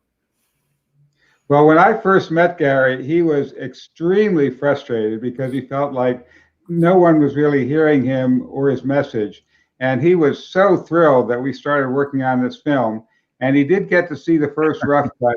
And I must say, he felt it was like a burden was lifted from him. He felt so happy and thrilled that his story was going to be told to the world, because he has such a crucial story for the world. And so I think it indeed was a sense of completion. And I feel a great responsibility now to carry on his mission. That's why we're doing this People Powered Planet podcast, where every week we have great guests. I'd love to have people like you, Jonathan. We've had other amazing speakers talking about how do we come together as a planet? How do we find that love in our hearts, which brings us together and motivates us to make the shifts we need to actually break out of the old kind of thinking and arise to the new thinking that both Einstein and Buckminster Fuller said. I mean, you never solve problems at the inside the system of thought that created it. You have to create something new, and that's what we're doing here together. That's what Buckminster Fuller said. Don't fight the old reality. Just create something new and attract people to it. And I think it is that attraction, that love, that really is the key thing that has made human society reach this level. People talk about Darwin. Well, he talked apparently about love. What is it? 99 times and survival of the fittest once. It's love that has brought the planet to evolve to this state. It's connection. It's connecting to others. And our history of the world is coming together into tribes and groups and connecting into larger and larger bodies. And now we have to add the top level world. And when we do that, there's such a relief and such a great power to really build what Garry called the people-powered planet, the sustainable, lovable, fun future that we want. And if we can create that vision and really hold that vision true, we can make that vision a reality. We don't have to make it. We can recognize it, and out of that recognition, that will evolve as the future that we build. Everything we've done started with an imagination, with an idea, and then a story about it. And then out of that story and that imagination, we've created new things. So now it's time for us to climb to the next level. It's it's climb into the light or drown and die, and we're going to climb into the light. We've got to. We have you were little quoting, time left. You were quoting Einstein. Yes. So I pulled up a quote of Einstein that's not often used. This is the way lawyers are. We go right to the footnotes. Okay. You do. Ready? Ready? Einstein said, "Do you know that yours is not the first generation to yearn for a life full of beauty and freedom? Do you know that all your ancestors have felt the same as you do and felt victim to trouble and hatred? Do you know also that your fervent wishes can only find fulfillment if you succeed in attaining a love and understanding of people and animals and plants and stars, so that every joy becomes your joy and every pain becomes your pain?" So that's the state of God's love. That's really the state of God's love, of the love of all life as one. And as the great Persian poet Sadi of the 13th century said, "The human family is one body with many parts. Creations arising from one unseen essence. Any harm to any part summons an awakening response from all parts. Oh, you who fail to feel the pain of others, can you call yourself truly human?" I mean, and the great Sufi master Baba Muhayyiddin, with whom I lived and studied, said, "Separate from yourself that which separates you from others." There's a lot in that. So these truths that Garry found, I think they're in everybody if they dig for it. I think they're part of the architecture of our own conscience. It brings us there. What's so cool about him is that he was a showman. He was a performer. He was unapologetic about being performative, and he was using himself as a performance. That's what he did. But if you're a teacher or he had a lot of filmmaker, he had a lot of self-reflection. He was embarrassed to be put in front in a certain way of the world. So he was actually amazing. It's seeming, at least, how he was able to control his ego. Most people would just take it and, oh, I love it, No, he was very that comes through, that he worked on himself. It comes through in the film too, that he was a person who understood the value of humility and proportion and studying. That as an accomplished person, he went and became a student of contemplative practice. That's really important.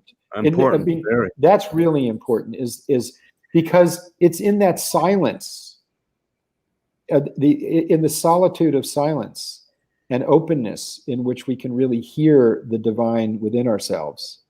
We need to share and express ourselves openly, but so much is gained from solitude and silence. And this time of COVID is a great opportunity for people to put aside time and go into the portion of yourself that's deeply silent.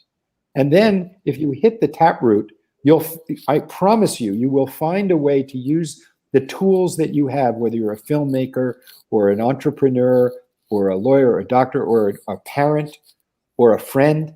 You'll find a way of bringing that into action. And also for young people, please develop skills that you will be able to use to express your higher nature. Garry developed the skill of a performer. He was that was so cool that the Danny Kaye. I knew Danny Kaye because my parents were in show business, and that he got 13 ovations, and then his life changes, and he then uses his skill as a performer to carry this message of human unity. 20,000 people. Can you believe? Oh, we have a question. I think we'll see what our audience wants to know. What's the first question, please? This is from Mark. How do we encourage other countries to join this mission? Are other countries further along than we can target? So, well, yeah, go ahead, Arthur. Yeah, go ahead. You know, there are other countries that are further along. I don't know if Jonathan wants to jump in on this first, but there is the Global Happiness Index. There's we've been using so focused on GNP, and Jonathan, what's the country that's using that as its guideline? Bhutan. Right, Bhutan. Wow, what a different measure of our success, and what a thing to grow out of the heart space. But really, I think the key is not just to find it in other countries. It's if the world is our country, it's in every single one of us that are around the planet, and we have to find that world country within us, and tune into it just in that silence. Find that still small voice within, as you said, and connect ourselves and identify as world citizens. And then we can indeed connect together and rise. And the nations, we don't have to fight them, or as Garry said, we just rise above it. All the national governments actually need the people to be. The will of the people shall be the basis of the sovereignty of nations. It says in the Universal Declaration of Human Rights. But we, the people, haven't expressed our view at the global level. And the Secretary General of the UN at the 75th anniversary has called for a worldwide global conversation on the future we want. Let's be part of that conversation. Let's emerge from the bottom up, from our hearts, and build that future that we want. Well, I would say that the vast number of nations in the world are very much on message. I mean, the entire southern hemisphere of the planet is nuclear weapons free by virtue of nuclear weapons free zone treaties. You said Malaysia just passed a treaty too.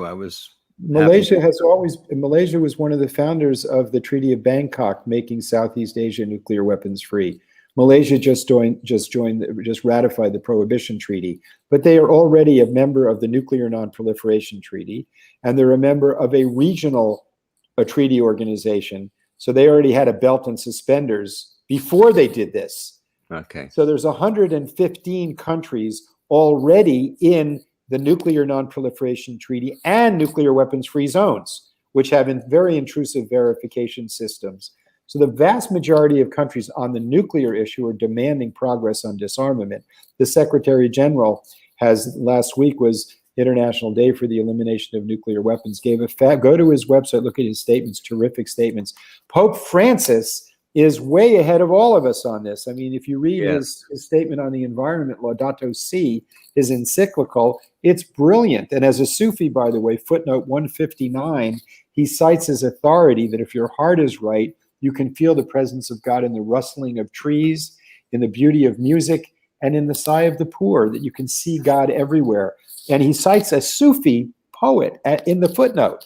Blew my mind. I had a meeting with him on nuclear issues.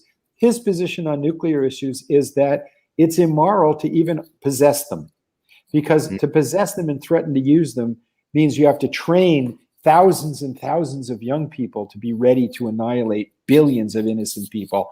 That's morally unacceptable. Pope Francis is way out ahead on it.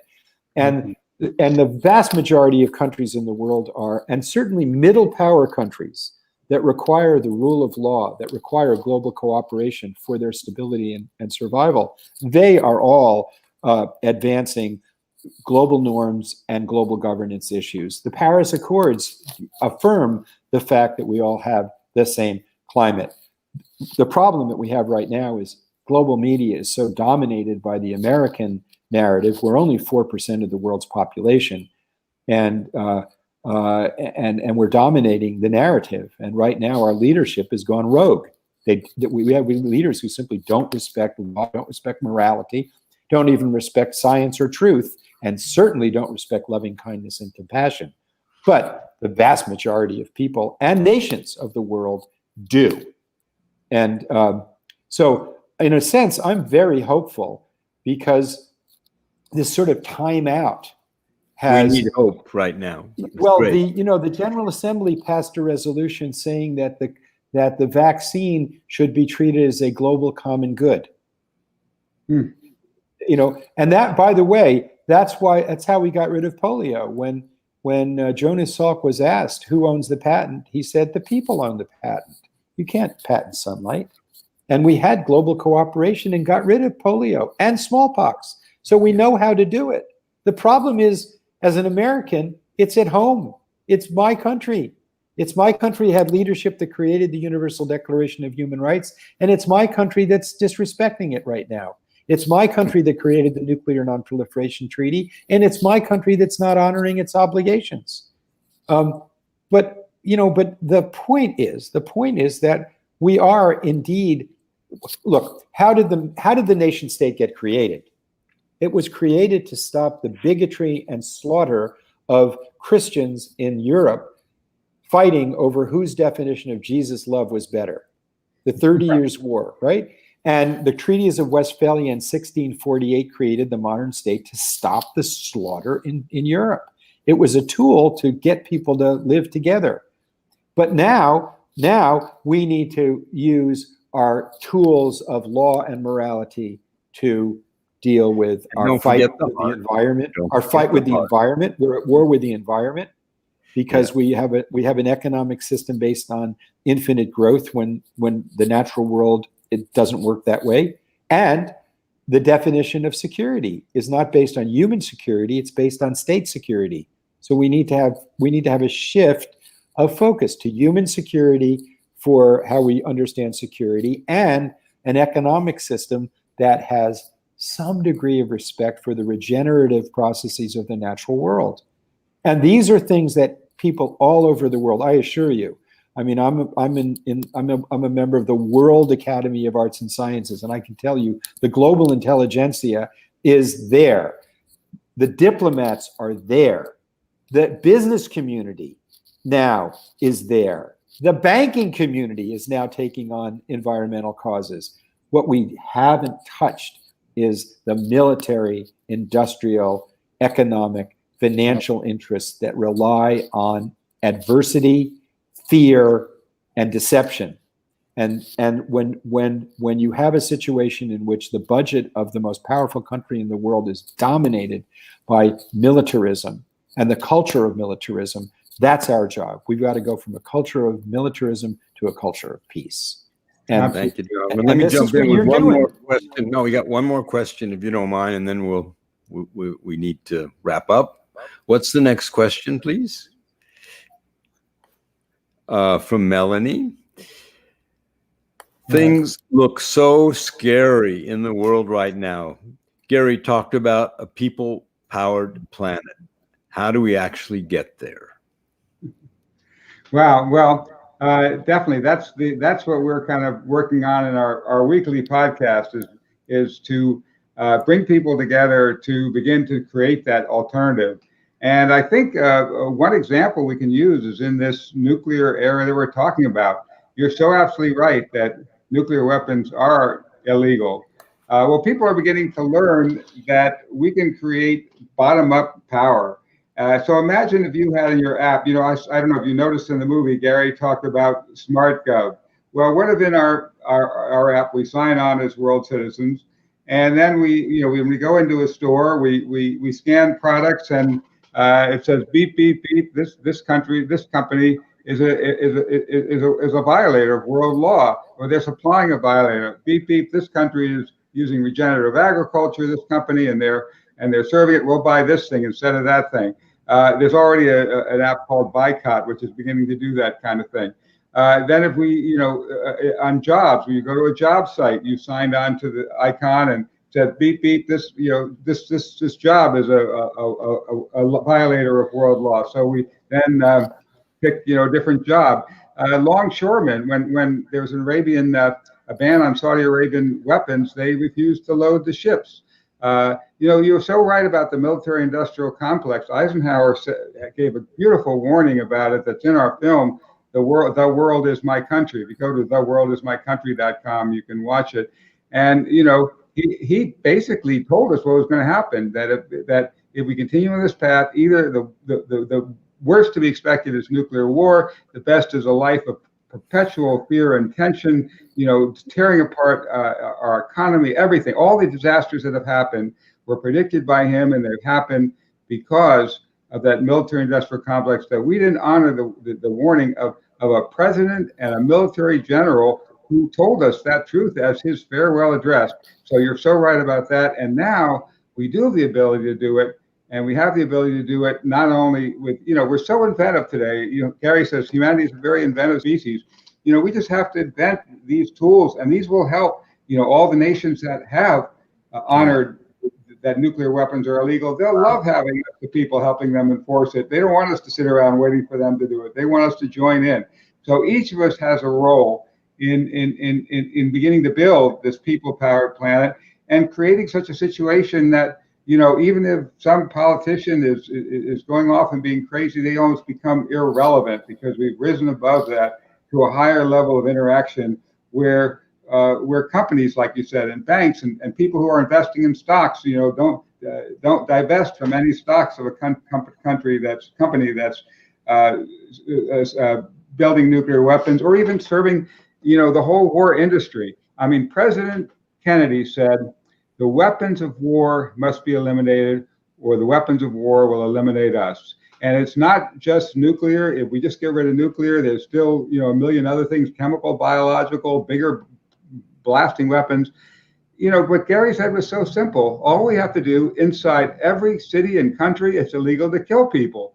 But in the world, it's not. We just have to raise our allegiance to the global level and just say, you're not allowed to kill people, folks. I mean, what could be simpler? And if you're not allowed to kill people, you can't have wars, you can't have nuclear bombs, you can't do any of that. We don't have, as you pointed out, two states have a dispute. They don't go to war. They bring it to a court. We already have the tools and the systems to do it.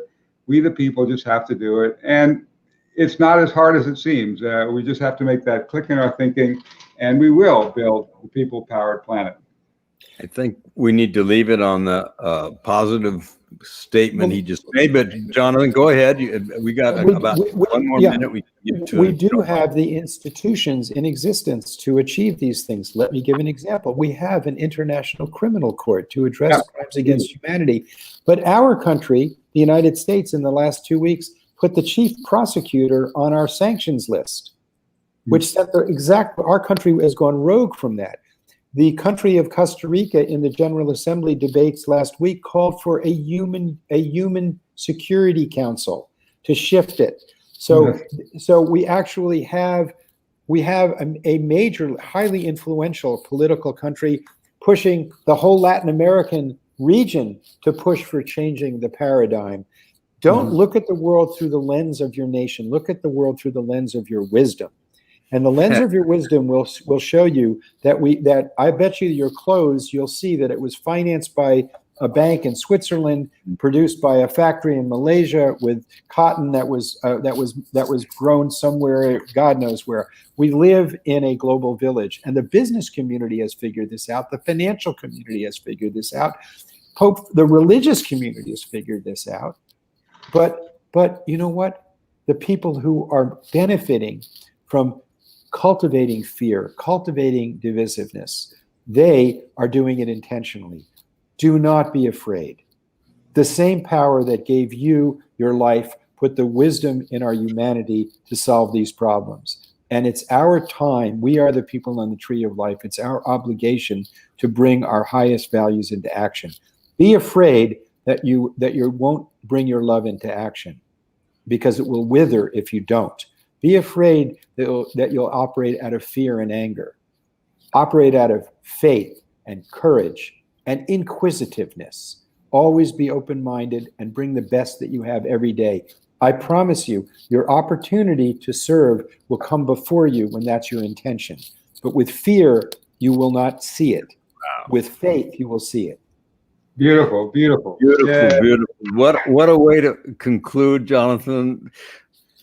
Arthur, thank you both. This has been such valuable time together. As usual, Jonathan, we're about half of what we want to be, but we're going to probably try to do a podcast or something in the future. thank you both. It's been a wonderful discussion. And for our viewers, please click below on the word citizen so that you can get a copy of this movie if you wish and see it as many times as you want. There's also a button there that you can donate to the Global Security Institute. The work is so valuable right now. No matter what we're doing for the people-powered planet, at the end of the day, having some people working with the leaders of the governments of the world is invaluable, especially at this time. As Jonathan said so beautifully, there's a lot of people that are in a line with wanting to make these changes. There's still a little hard spot of people that are benefiting financially, but if we keep working and using our voices, we can get the world that we want. That's what I believe. But anyway, they need support. So please take care of the movie, take care of Jonathan, and also join our mailing list, because we have a lot of other things that we do here on SunSeed, especially the Wisdom Talks. You want to talk about your book? Please go ahead for a second there. We want to also click through there and get Garry's book, The World is My Country. It's My Country is the World. It's an astounding book with, again, so much more than we could fit into the movie that will really inspire you on this path with the love and joy that he had in his heart. You know, the whole thing he said was really his love affair with planet Earth. So join it. Yeah. And by the way, the movie that you can get by clicking on the button is actually a longer version of the movie. It's got much more with Garry in it. It's got historic footage. It's got the whole works. And if you can't get it here, you go to our website, which is www.sunseed.org/citizen. And our next Wisdom Talk, before I do that, I just want to say, if you haven't already voted, I already have, and you're planning to vote on November 3rd, you've got to do it this time. Whatever else, this is not the time, as Jonathan said, to sit it out. Millions of lives really depend on who you vote for and who I vote for. We all vote for. This is the most critical time and the most important thing that we as ordinary citizens can do this month. Well, actually, November 3rd. Our next Wisdom Talk is on November 22nd, and we have the 3 interfaith amigos that are going to be with us. These are amazing individuals. We have a Jewish rabbi, a Muslim imam, and a Christian minister, all together talking about the unity in the diversity of the major world religions. They're funny, they're entertaining, they're deep, they're profound. You've got to be with us on November 22nd, 9 a.m. Pacific time. And we hope we see you again very soon. Thank you, everyone. Good afternoon, good evening, good morning, wherever you are. May you be blessed. Shalom. Assalamu alaikum. Jai Ram. Om. May the long time sunseed shine upon you. Namaste. Namaste. Thank you. Thank you.